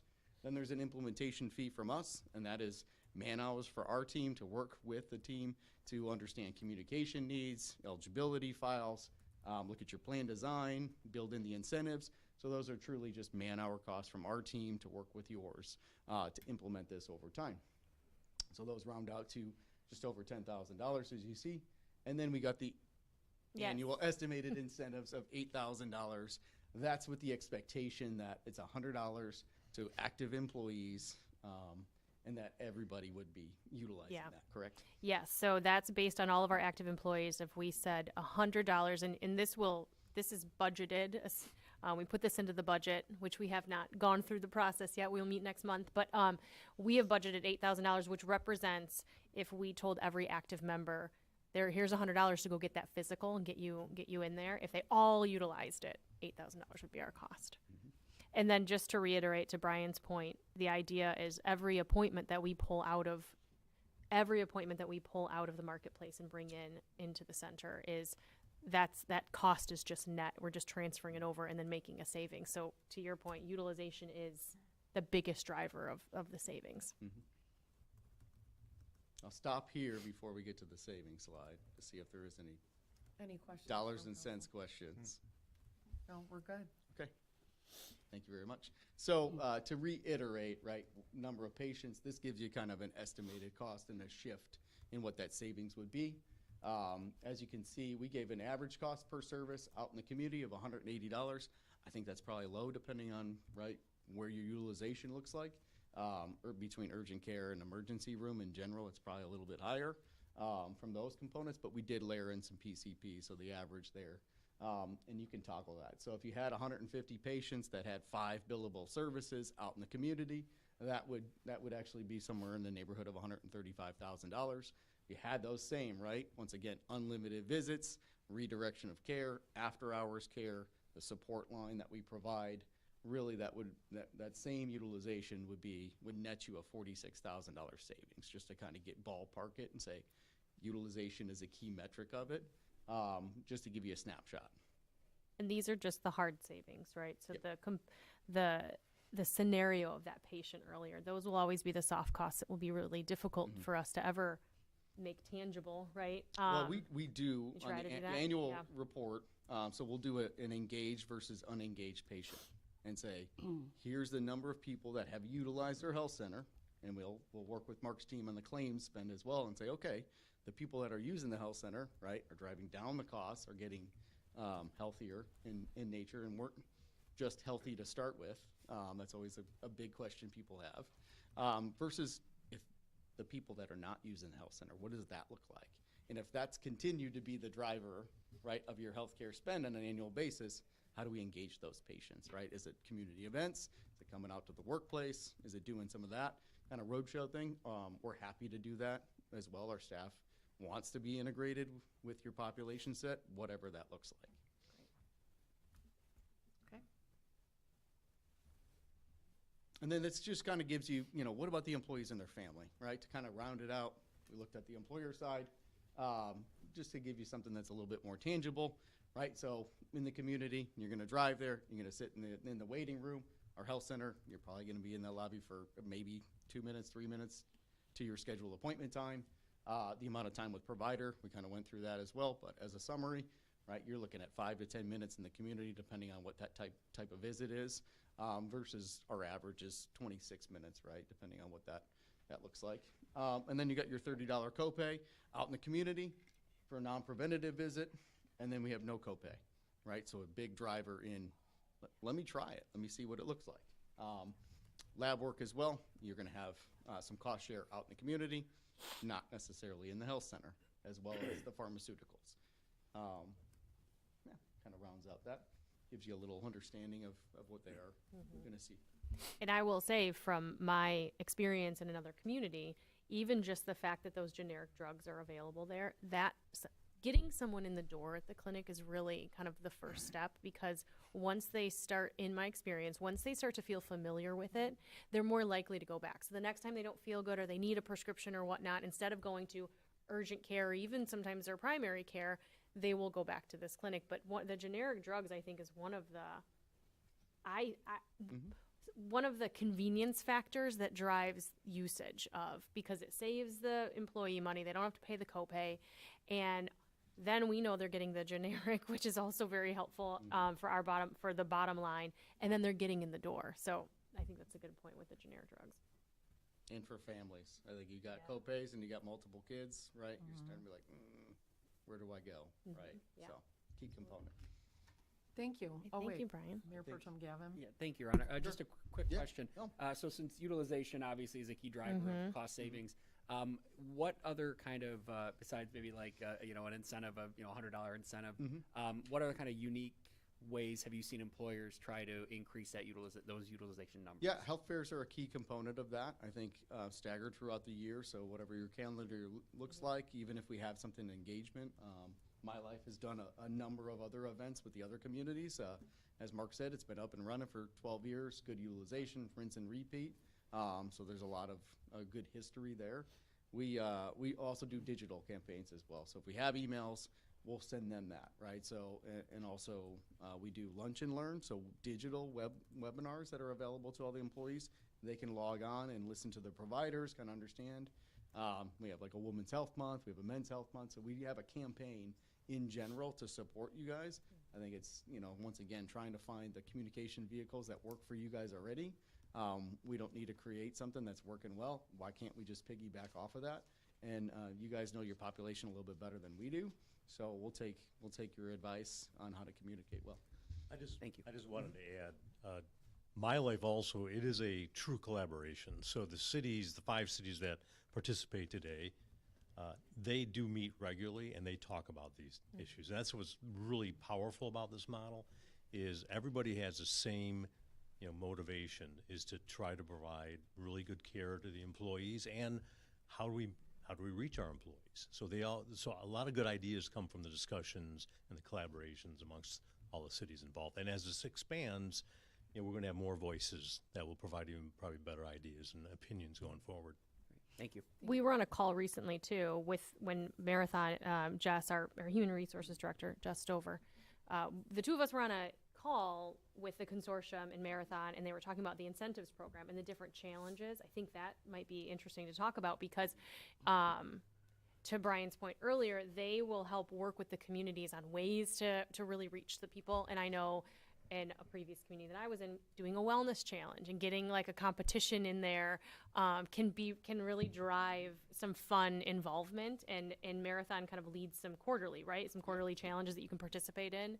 And those incentives, right? So like if we have a step challenge internally at our company, but if I log on to my portal, you actually see it, right? So it's kind of like just like the Apple Watch, that activity thing. So if that's something you want to do, we can build that in and make it cool and interesting for everybody to kind of engage in that. What does it look like? Yeah. Thank you. And, oh, sorry, Councilmember Henry. Just make sure you guys are talking to the microphone. Sorry. It's we can hear. It's just everyone that's watching at home, and hopefully we have a large audience. So is it possible, advisable, even legal that once we roll it out, that new employees are required to use this program, that they don't have an option to use something else? So, you can go, you want to start? No, I mean, yeah, I think that using, this is Jess said it in our call today, this is an enhancement to your program.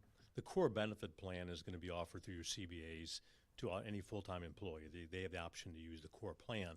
This is like a concierge or executive type program. You see a lot of doctors moving to this model where, to get in the front of the line, you have to pay a couple grand a year. A lot of doctors now do that. Well, the city is offering something where it's costing them zero and they get that same level of concierge care. So this is really designed to be an enhancement. In my opinion, you guys have a platform that was announced by Crystal as the incentive. I think that's a great way to get a benchmark on their healthcare. Where are you at? Let's get some lab work and just have that first experience, get an annual physical, and then it's an inviting piece. They hit their incentive. You also understand, right, that person, where do they hit on the risk spectrum? From our perspective, how do we support them? And it'll drive future engagement because they're going to have a good first experience, and then they're going to tell their family to use it. So I think it's a great idea. And we have a lot of clients that actually do something similar to that nature. The hardest piece is mandatory, right? And so I think that's something for you all we'll do, anything you'd like when it comes to that piece. But I think where do you start that? And new hires X date going forward. How do you roll that program out? What does it look like? I think there's a lot of ways that we can support you in that conversation, but that would be the first and foremost thing for me is make that decision amongst yourself to say, when do we do this? Maybe not initially. Maybe it's something you change 6 months into it. Say, hey, okay, here's what we're going to do starting January 1. Any new hire X date or after the first year. But something for consideration. So I would just add to that our union contracts would make that impossible right now. I was just going to say that. And then also, and Jess will talk a little bit about kind of the retention and retainment aspect of this.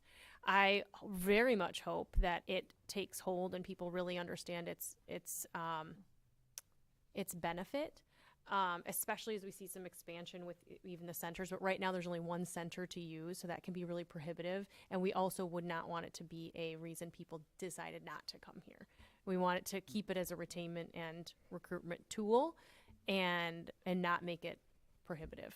Yeah. So that answers the question, is it advisable? No, not at this time. Not at this time. Councilmember Baker. Thank you. Thank you for the presentation and insights into how all this works and the benefits that this brings to the employees as an option. I was curious about the confidentiality of the data, right? So personally identifiable information, all that. I don't necessarily want you guys to know about this rash I have, but I'm sure because you talked before about dashboards to look at, the take rate and the degrees which it's been used and maybe little classifications of different kinds of things for trends and all that. So maybe some words you could share that would help instill some confidence in the employees that, the data is anonymized or stuff like that. Yeah. It's part of the reason why you would go with an independent, right? So we share the information back to you on an aggregate basis. We don't exchange PHI. We don't give you that because, once again, it's a little bit of a conflict of interest. Absolutely. And that's also a reason why you have an independent versus there are some groups that try to do this internally and hire their own nurse practitioner. You can understand that gets a little messy pretty quickly. But it's all on an aggregate level. We'll kind of work through the implementation and get payroll codes or departments if you ever wanted to understand, which departments are using it more. I think that's a key effective way to kind of grow engagement for certain departments versus others. Right, I think there was a little bit of a FOMO earlier from the judges to say, hey, Berkley versus Royal Oak. Same way, the department challenge. How many people have actually done it? Those are cool engagement things that we've done with other municipalities across the country. But yeah, you're not going to get any PHI from us. Good. Yeah, and I appreciate what I imagine is the flexibility when designing those right? Because we have some departments of one, right? So it's like, oh, look, there's, Linda, So there'd be ways to set those to be approximately, the right kinds of sizes so somebody couldn't reverse it to figure out, that kind of And stuff. you'd still So get an overall Yeah. population count. That Big would be picture more stuff. granular that we would probably look at on a quarterly or a semi-annual basis. Say, okay, we know how everybody's doing, but do we want to dig in? We would be doing that on a weekly or monthly basis. Yeah, thanks. I'm just looking to instill that Yes, confidence in no, folks. So thank you appreciate for that. that. Yep. Councilmember Patterson? Two, kind of maybe a couple more than two things, but one, I think this is pretty amazing. It gives employees an opportunity to see their provider. I think most probably don't. I'm generalizing. Most people in the community probably don't have a provider. Based on some of the reasonings, the wait time, the copay, and then you leave there with a script. Now you got to go pay another copay, et cetera, et cetera. So I think it's a phenomenal idea. Kind of wish it applied to us too, or my employer would offer me something like this, but they don't currently. So We can meet with them. I'm sure you could. Good luck with that. And I think the cost savings, it's remarkable. I mean, you're talking about somebody's health. It's not your cost for other tangible things. So I think it's absolutely great. I just, maybe for Crystal, what are our next steps, or what would, So tonight is just, there's no action to be taken, just a presentation on the model. Like I said, we did a work session. Councilmember Elrod was not here for that. But I wanted to get a presentation at a regular meeting. They are working right now, these two are working right now with the consortium, because the consortium is in the midst of changing from its previous provider to Marathon Health. They're working on ironing out their agreements. And so there was a moment where we were also going to bring the agreement tonight, but we didn't want to have to go back on it. They want them to all to look the same. And so at a meeting in the near future, we will bring an agreement forward that Lisa will have reviewed. And at that point, it's a joinder agreement, and we'll get into that at that meeting, but it's a agreement to get us into the consortium, and really that's the kickoff point. We're looking at aligning with July 1. That aligns with our benefit year, and obviously our fiscal year as well, so it's a nice clean. But we would be looking at bringing that agreement forward in the next month or two, I think. And then that gives us some time for Marathon to help us implement, talk to the employees about it. And Jess is going to come up and speak as well, but when we were in negotiations, we had discussions with the unions at the time of this possibility. So we've been discussing this with staff and giving them an idea of what could be to come. It was I don't want to say a big part of our conversation, but I made sure to make a point of it in our union negotiations, because as you know, we brought in premium sharing. Actually, I shouldn't say we brought it in. The dispatch union had agreed to that originally 2 years ago, and the rest of the unions had followed suit. And so we are now premium sharing. So they're paying more for their health care. We are paying more for our health care than we have in the past. And so I wanted to make sure that they knew at that time that I was also looking into some things to bring down the costs for the employees. Because as we said earlier, something like this would bring down the cost for not only us as the employer, but the employee also. So just eliminating copays throughout the year could help them pay the premium that they're now paying. But sorry, I'm getting a little bit off on a tangent. The agreement would come in the next couple of months. We would start rolling it out for a July 1 implementation. Thank you. Yep. Okay, thank you. Thank you very much. Appreciate it.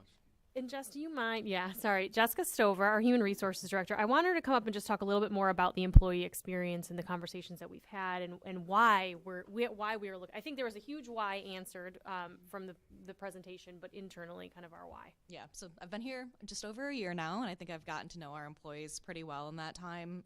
So I do think I understand how they would use this and how we can get them to use it. So another thing we didn't bring up during the presentation is giving them paid time off to go to the clinic.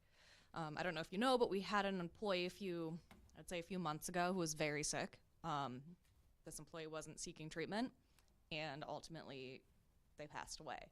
And I think about that a lot, and I think if we had a clinic like this, could we have just said, you know what, just go, we have this doctor on standby, go, take some time off, we'll pay for it. You don't have to pay anything, just go to this clinic. It's accessible. It takes away a lot of those barriers that people have. Not to mention, if we have a healthier workforce, we're going to have employees taking less time off. They're less likely to have a workers' comp injury. And besides all of the health benefits, we're competing for employees with not only other municipalities, but corporations and private employers, and we can't match those salaries. So we need to start getting really creative in the benefits that we offer to keep people coming to us. This is a great benefit. I think it'll help retain some of our employees. It's something unique that I don't think a lot of private employers offer, so it gives us a leg up at least in one area, which is all we could really do. You know, we don't make as much money as those private employers, so we got to figure out ways to keep our employees happy and keep them coming back. Thank you. Nice. Yep. Councilmember Hennon, I'm sorry. Yeah, I just, wanted to share, this shows a model that, you can keep people healthier and more productive at a lower cost. And just to comment on how broken our national and state healthcare is, I had the opportunity this weekend to geek out with the head of the House or the Senate State Fiscal Agency. They give nonpartisan advice to the state legislature so they can make good policy decisions. And the number one driving cost, increasing costs in Michigan, is healthcare. It is overwhelming everything else. And I frankly hope we can see this in the state of Michigan, see the costs get driven down would drive down all of our taxes. But this is the way we can help in our little way. Helps our employees, helps make them healthier, happier, more productive, and reduces the costs for our taxpayers. Thank you. We good? Okay. Ms. Mitchell, please read item number 5 on tonight's regular agenda. Resolution to add Berkley Entertainment LLC, DBA The Berkley Theater, located at 2960 12 Mile Road, to the Berkley Outdoor Social Scene Boss Social District. Ms. Van Vleck? All right. Well, the next 5 items are going to be Director Kaplansky, so. I just didn't know if you had any commentary, because this is definitely the community development show tonight. Yes, yeah. I will let her take it away and kind of Okay. explain how we got here. This first one is actually a pretty easy housekeeping item. So the Berkley Theater would like to be part of our social district that we have established, the Berkley Outdoor Social Scene. There are a couple things that we have to do in order for them to be able to apply to the MLCC for their own approvals. And one is a resolution from council saying that they are approving the incorporation of the Berkley Theater into the Boss Social District. And then we also need to update our maintenance and operations plans. Both of those are in your packet. This is really just a very easy name addition. It sure is. Is there a motion? Sure, I can try. Okay. I'll make a motion to approve the inclusion of Berkley Entertainment, LLC, DBA, the Berkley Theater, located at 2960 12 Mile Road in the Berkley Outdoor Social Scene Boss Social District. Motion to approve was made by Councilmember Patterson Second. and seconded by Councilmember Elrod. Questions, comments from council? Great. It's good. Good? Good. Okay. Did I say it wrong? No, I don't. Ms. Van Vleck, is there a problem with the motion? I'm sorry. No, we're good. Ladies? Okay. Busted. Public comment on this agenda item? Okay, Ms. Mitchell, please call the roll. Gavin, Yes. Hennon, Yes. Patterson, Yes. Baker, Yes. Elrod, Yes. Dean. Yes, the resolution has passed. Ms. Mitchell, please read item number 6 on tonight's agenda. An ordinance of the City Council of the City of Berkley, Michigan to amend Section 74-1 through Section 74-12 of Chapter 74 Noise of the Berkley City Code. Ms. Van Vleck? I Or will pass not. it over to Director Kaplansky. Okay. So as we've started digging into different ordinances, we've been trying to update things as we come across. The noise ordinance hasn't really been updated since 1981, so that was quite a while ago now.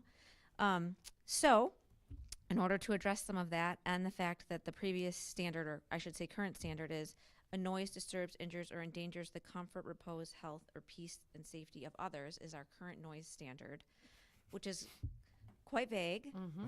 We tried to add some decibel levels to this and some different standards for times and whether the noise is being heard on a residential or commercial property to provide some sound judgment levels for people to look at as opposed to the vagueness that was there before. As part of that, we also worked and had public safety review this to remove some of the things that were previously or are currently in the noise ordinance that really don't apply anymore. Shouting and whistling, radio and musical instruments, just kind of odd leftovers from years past. So I'm happy to answer any questions that you may have. This is really meant as an update and to make sure that our noise standards are more enforceable. Thank you. Is there a motion? I can do this one.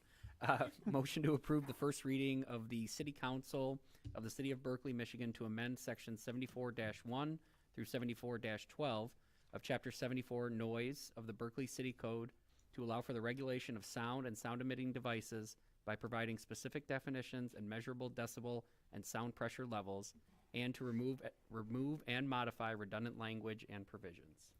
Motion to approve was made by Mayor Pro Tem Gavin Second. and seconded by Councilmember Good job. Patterson. Questions or comments from council? Councilmember Hennon. Yeah. It's okay. No, he was. Do have some concerns with the table, the sounds levels by receiving land use. I cut my teeth in public activism on noise issues, so happen to know a little bit about the science behind this. But for example, gas lawnmowers are often around 100 decibels. And, we're measuring from the border of the property, but you run your lawnmower next to the border of the property.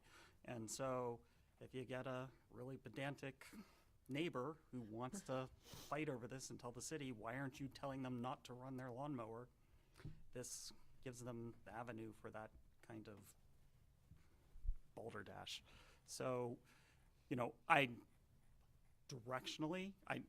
I'm ready to vote yes and let this go to a second reading, but I think we need some refinement on this table I don't know how to solve that problem, but it is something that's there that we need to tweak a little bit. Thank you. Councilmember Patterson. I had the same concern when I Googled decibel levels. Some of them, as Hennon said, Councilmember Hennon said, landscaping equipment is around 75, and every chart's similar but within range. Just regular city traffic from inside a car or a noisy restaurant is 85. So my concern is I don't know what the right levels are for noise.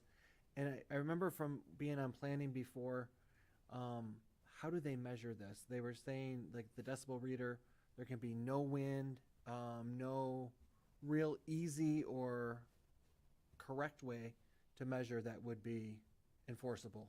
So we'd have to get a decibel meter. We have looked at that. We would want to get one that can be calibrated so that it's admissible in court, and I can have City Attorney Hamame talk more about that. But once we have the right equipment and we're certified to use that, then we should be okay. Okay. So would code then, have to be trained? That's who would Yeah. to run that? Okay. Yes. Do we have plans to get a decibel meter? There's room in the budget to get it. Okay, Yes. okay, good, just checking.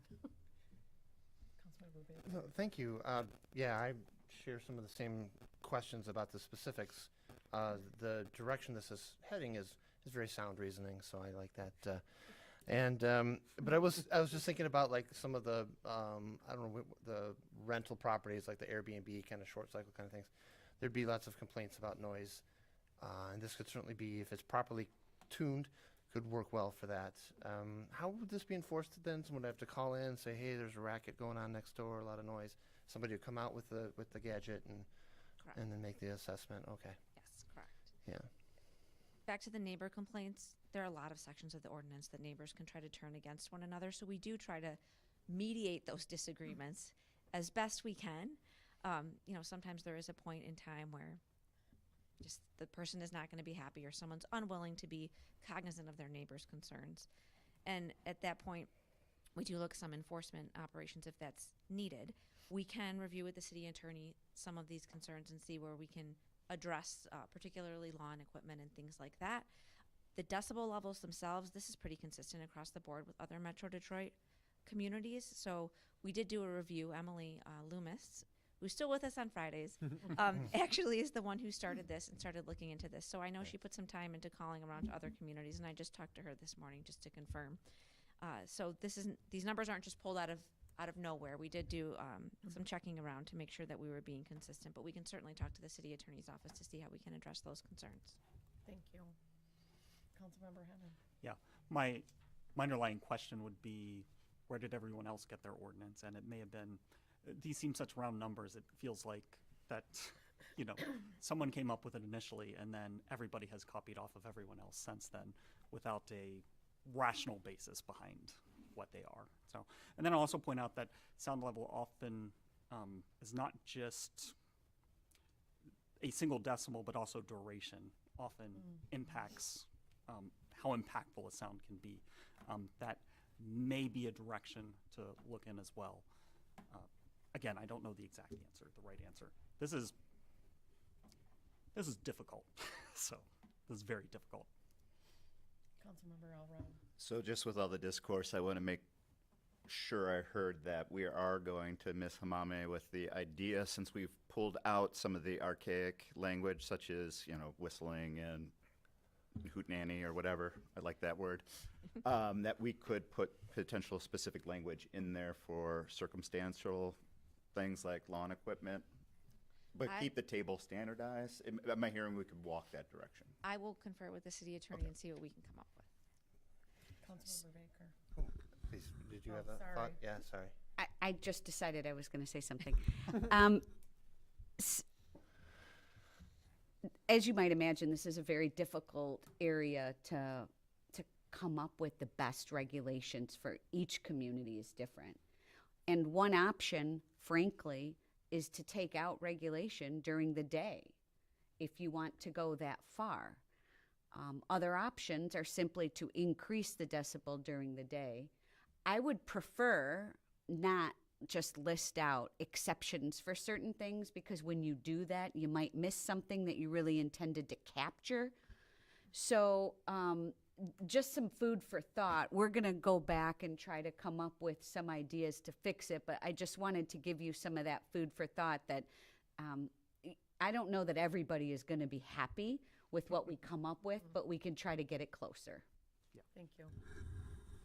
All right, thank you. I appreciate that. That's really a good framing of how we could set some useful parameters or guidance around it. You know, I was also thinking maybe not to get into like zoning, but like because I thought about this with like Woodward, like people go crazy on Woodward at night, revving up the engines, and it's like I can hear it a mile and a half away. You know, so there's like that kind of a space that may have a certain degree of tolerance or not, and then deep residential, like if you're in the heart of the city, there's like different parameters or guidelines that we look at. I don't want it to be, I'm not thinking to have it be so complicated that you need a 17-page rule book to figure out what section you're in, but just some context around where this is happening, you know, which might have different values setting. I also like the idea of daytime, nighttime kind of things. Those are interesting too. So I just was adding that I think this is a good idea, and it just takes some tuning, you know. It rings a bell. Yeah. It really rings a bell. Are we good? Any other questions or comments from council? Public comment on this agenda item. Ms. Mitchell, please call the roll to approve the agenda item. Hennon, Yes. Patterson, Yes. Baker, Yes.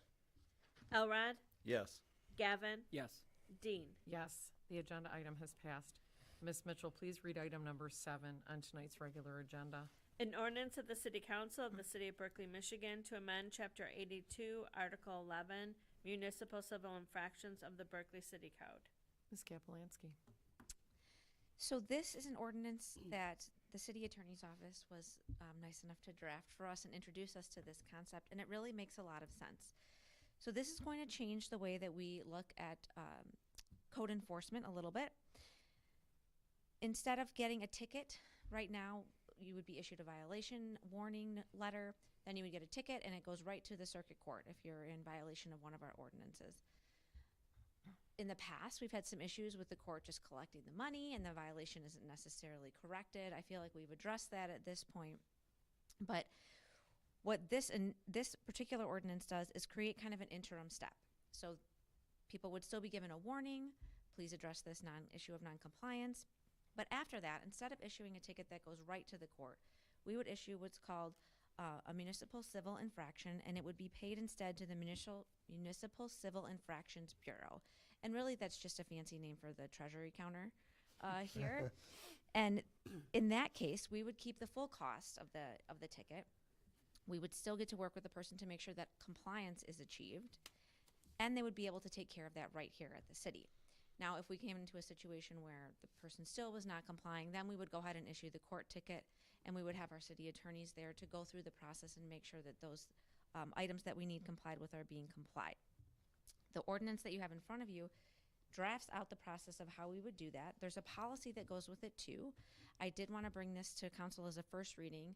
If you like this idea and approve the first reading, at second reading there'd be an accompanying policy that lays it out in a little bit plainer language. This is who our Municipal Civil Infractions Bureau is. This would be the process for paying that, et cetera, et cetera. There are a couple advantages. I'd mentioned some of them for issuing municipal civil infractions through the Bureau versus regular citations through the courts. As I mentioned, residents can have an opportunity to resolve the violation with us without involving the court. All the money stays with us. I believe our court costs, we get a third of the fine right now, so all of that money would stay here instead with us. And then the use of the violations issued at the Bureau is a way to put a little bit more force behind the need to get it remedied without having to go to the court system. So when people receive their warning notice, if we want to keep it here just within our confines, it's just not quite as stringent as actually having something that looks like a ticket and is a civil infraction that they can take care of here. So if you have questions on the exact language, I would defer to the city attorney, but I'm happy to talk about the process. Thank you. Is there a motion? I'll move to approve the first reading of the City Council of the City of Berkley, Michigan to amend Chapter 82, Article 9, Municipal Civil Infractions of the Berkley City Code, to add a Municipal Civil Infraction Violation Bureau, and to further define and clarify the provisions in this article. Motion to approve was made by Councilmember Hennan Second. and seconded by Councilmember Baker. This does seem to make sense to me, and there's the opportunity for corrective action, so I like that as well. Councilmember Hennan. Yeah, just to put it very succinctly, our goal is not to raise money, it's to get compliance with our codes, and this gives us more tools and a more efficient way to get to that end. I just, oh, sorry. No, go ahead. I just have one question. Since it is just a slight different process than what we are now, I mean, we're really just adding in one step, and it might come out in the policy, but is there a way to appeal this? Or if they didn't agree with the municipal civil infraction, then would it just be handed over to the court? No, go ahead, yeah. Yes, so it will be laid out more clearly in the policies and procedures, but when somebody, I also want to just clarify one thing before I finish the answer to your question. The process will include the same letter that you usually, the friendly letter, the hey, just heads up, we have this issue, you need to correct it. But then the next step is we call it a municipal civil infraction notice of violation, but it looks like a ticket. And it says municipal civil infraction notice of violation, and it, you know, where it would normally say you have to go to this court at this time, it would direct them here to the violation bureau, but it would look like a ticket. So when they come to the bureau, they can plead responsible and pay the fine. They could deny responsibility, at which point they would then be written the municipal civil infraction citation, which will at the top say municipal civil infraction citation, and will direct them to go to the court. Okay. Of course, once you're in court, there are appeal processes from there. I want to just add one other nuance to it, is they could come in, pay the fine, not correct the violation and still be issued that second ticket. Correct. So, you know, you might want to adopt some sort of policy or have some sort of discussion about whether you want the violation bureau to actually accept the fine if they haven't corrected it, because it's not going to go away at that point. But that's something you can discuss when you're reviewing the policies. Thank you. Okay. Any public comment on this agenda item? Ms. Mitchell, please call the roll to approve. God, I'm like. Patterson, Yes. Baker, Yes. Elrod, Yes. Gavin, Yes. Hennan, Yes. Dean. Yes. The agenda item has passed. Ms. Mitchell, please read item number 8 on tonight's regular agenda. An ordinance of the City Council of the City of Berkley, Michigan to amend Chapter 26, Article 7, Residential Grading and Draining Standards, Section 26-336C, to amend as-built drawing procedures for single-family residential construction. Ms. Kampolansky. So in this instance, currently, any new construction residential home or any residential addition that's required to go through our grading process prepares a grading plan that's reviewed by our engineering consultants, and then at the end of that process, the homeowner's engineer would prepare what we call an as-built. It basically shows what the grades are when the project is finished, and the engineer right now would take that as-built prepared by the residential homeowner's contractor and compare it to the grading plan and make sure that they match. We sat down with Spalding DeDecker as we were going through all of our different processes, and they came across this one and said, well, is anyone going out there and actually making sure that the grades match? And no, we have the seal of the applicant's engineer, and they are required under that seal to make sure that the grades that they're putting on the plan are accurate. But they said, Spalding DeDecker, said, well, we would like to go out and actually check the grades. And we thought that that was a great idea. And they said, well, if we're going out to check the grades, we will just go ahead and do the as-built, because it's really not a whole lot more work for us to prepare that final drawing if we're going to be out there anyways. So this amendment changes our process so that instead of the applicant's engineer preparing a final as-built drawing, our engineering consultant would go out, check the final grades, and prepare that as-built drawing. Thank you. Is there a motion? I'll move to approve the first reading to amend Chapter 26, Article 7, Residential Grading and Drainage Standards, Section 26-336C, to amend as-built drawing procedures for single-family residential new construction. Motion made by Councilmember Hennan Second. and seconded by Mayor Pro Tem Gavin. Questions, comments from council? Councilmember Hennan. First is a comment. This was based off the first legislation I ever introduced. It's very fun to watch it over the last 7 years to have evolved and grown and been successful.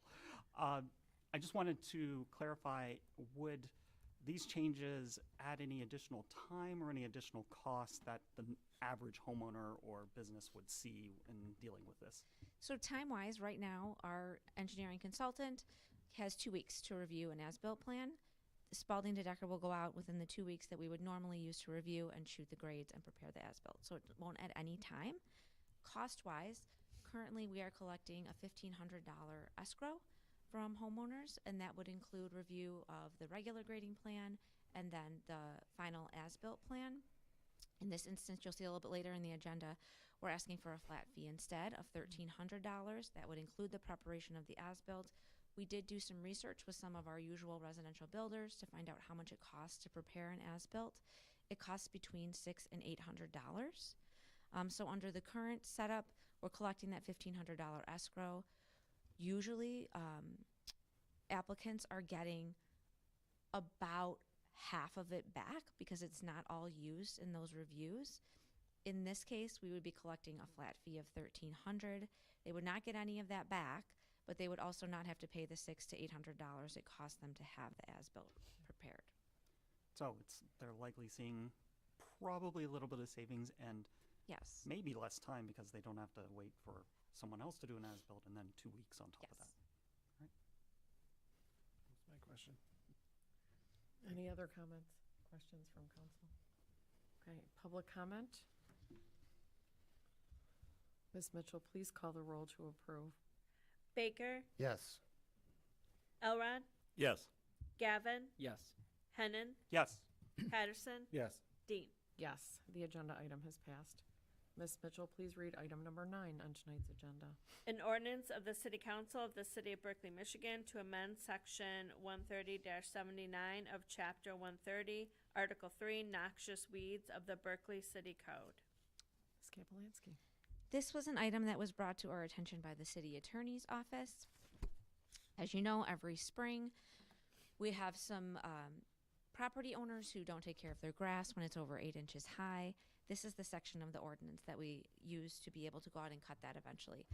Part of the requirements of the state law, as I understand it, are that we are to publish a notice indicating that we will be cutting noxious weeds if they're not cut by May 1st, that we can charge a cost for that, et cetera, et cetera. This just adds that notice requirement to our existing ordinance, so it's really a housekeeping item. Perfect, thank you. Is there a motion? I move to approve the first reading of the City Council of the City of Berkeley, Michigan to amend Section 130-79 of Chapter 130, Article 3, Noxious Weed of the Berkeley City Code. Motion made by Councilmember Patterson. Second. I'm sorry, seconded by Councilmember Hennan. Questions or comments from council? Councilmember Hennan. I think we just, in the state code, need to do a big search and replace for published notice in newspaper of general circulation, because that just isn't really a thing anymore. But here we are. Yes. Thank you for that, though. Any public comment on this agenda item? Ms. Mitchell, please call the roll. Elrod, Yes. Gavin, Yes. Hennan, Yes.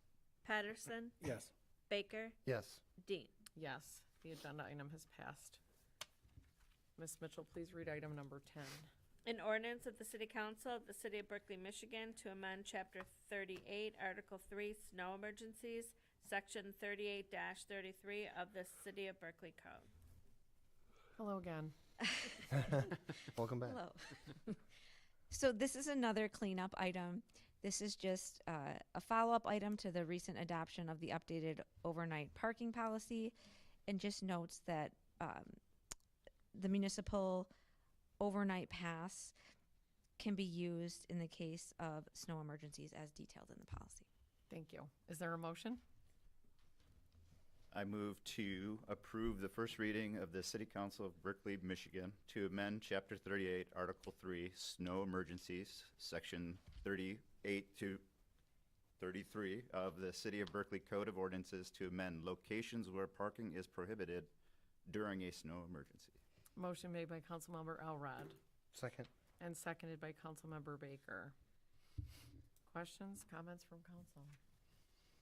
Hmm? Public comment? Ms. Mitchell, please call the roll. Elrod, Yes. Gavin, Yes. Hennan, Yes. Patterson, Yes. Baker, Yes. Dean. Yes, the agenda item has passed. Ms. Mitchell, please read item number 11. Updates to the fee schedule. So this is my last item for you. Really? And it kind of touches on some of the things we've already gone through. There are several updates that we're proposing to the community development fee schedule. I'm not going to go through each and every one because some are just kind of clerical corrections, but I will highlight a few. The $1,300 fee has been added for the as-built preparation and grading review that we talked about before. New fees have been added for zoning compliance and then zoning verification processes. We often get asked from banks or title companies to look into the zoning of a property and to provide them an official letter stating the zoning district and any variances and things like that. These two processes allow us to collect a fee for that, and they are in place in a lot of other communities. So we wanted to go ahead and to adopt that. A 20% administration fee has been added for all third-party site plan reviews. That's consistent with what we do for administration fees for other outside consultants. Site plan engineering review fees have been changed from a fee and escrow amount to escrow only.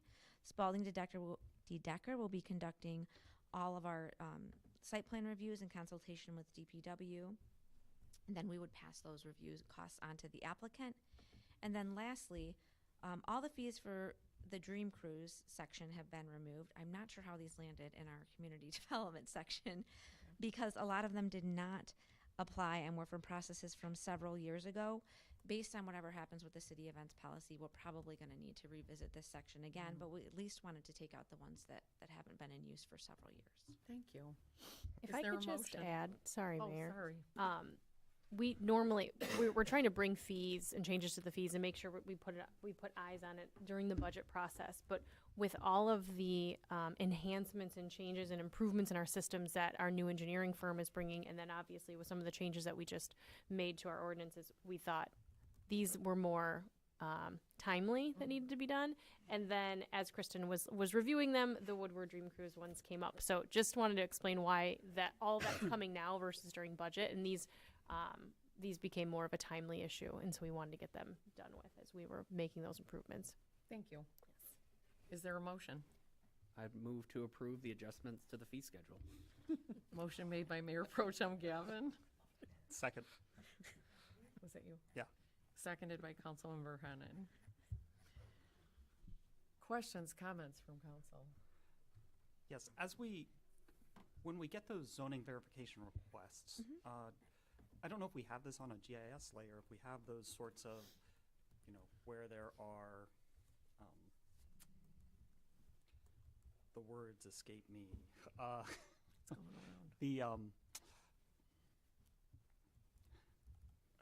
Where there are variances or where there's those sorts of things. I don't know if we have a GIS layer for that, but perhaps that's something we could start and, start building that up as these come in, and then once we get a critical mass, we'll fill in the gaps, the rest of the gaps. Yeah, we've been talking with Spalding DeDecker about starting that with approved site plans and things like that. But yeah, I see no reason why we couldn't add all of that. Almost all of our requests are coming in right now for variances that are in our just big file cabinets and on paper for right now. But I'd love to get to the point where we can click on a property and see everything related to it. Beautiful. Thank you. I also noticed that there was the fee for the marquee in there. So that's probably going to have to be researched a little bit and changed or whatever, or removed depending on what we find out. But I appreciate you bringing these things to us because it just helps to be more efficient and for things to make sense. So thank you. Any other comments, questions? No? Okay. Thank you. Any public comment? Ms. Mitchell, please call the roll. Excuse me. Gavin, Yes. Hennan, Yes. Patterson, Yes. Baker, Yes. Elrod, Yes. Dean. Yes, the agenda item has passed. Well done, Ms. Kaplansky. Mm-hmm. Ms. Mitchell, who goes first? Councilmember Hennan. All right. All right, the Planning Commission will have their next meeting tomorrow evening, February 24th at 7 p.m. They skipped a few meetings on me and then plan to go to the first one I can't attend. So they'll be meeting without me. They have a number of just housekeeping items. It looks like a giant agenda, but it's just minor corrections that were found in the zoning map that need to be brushed up. They'll be looking at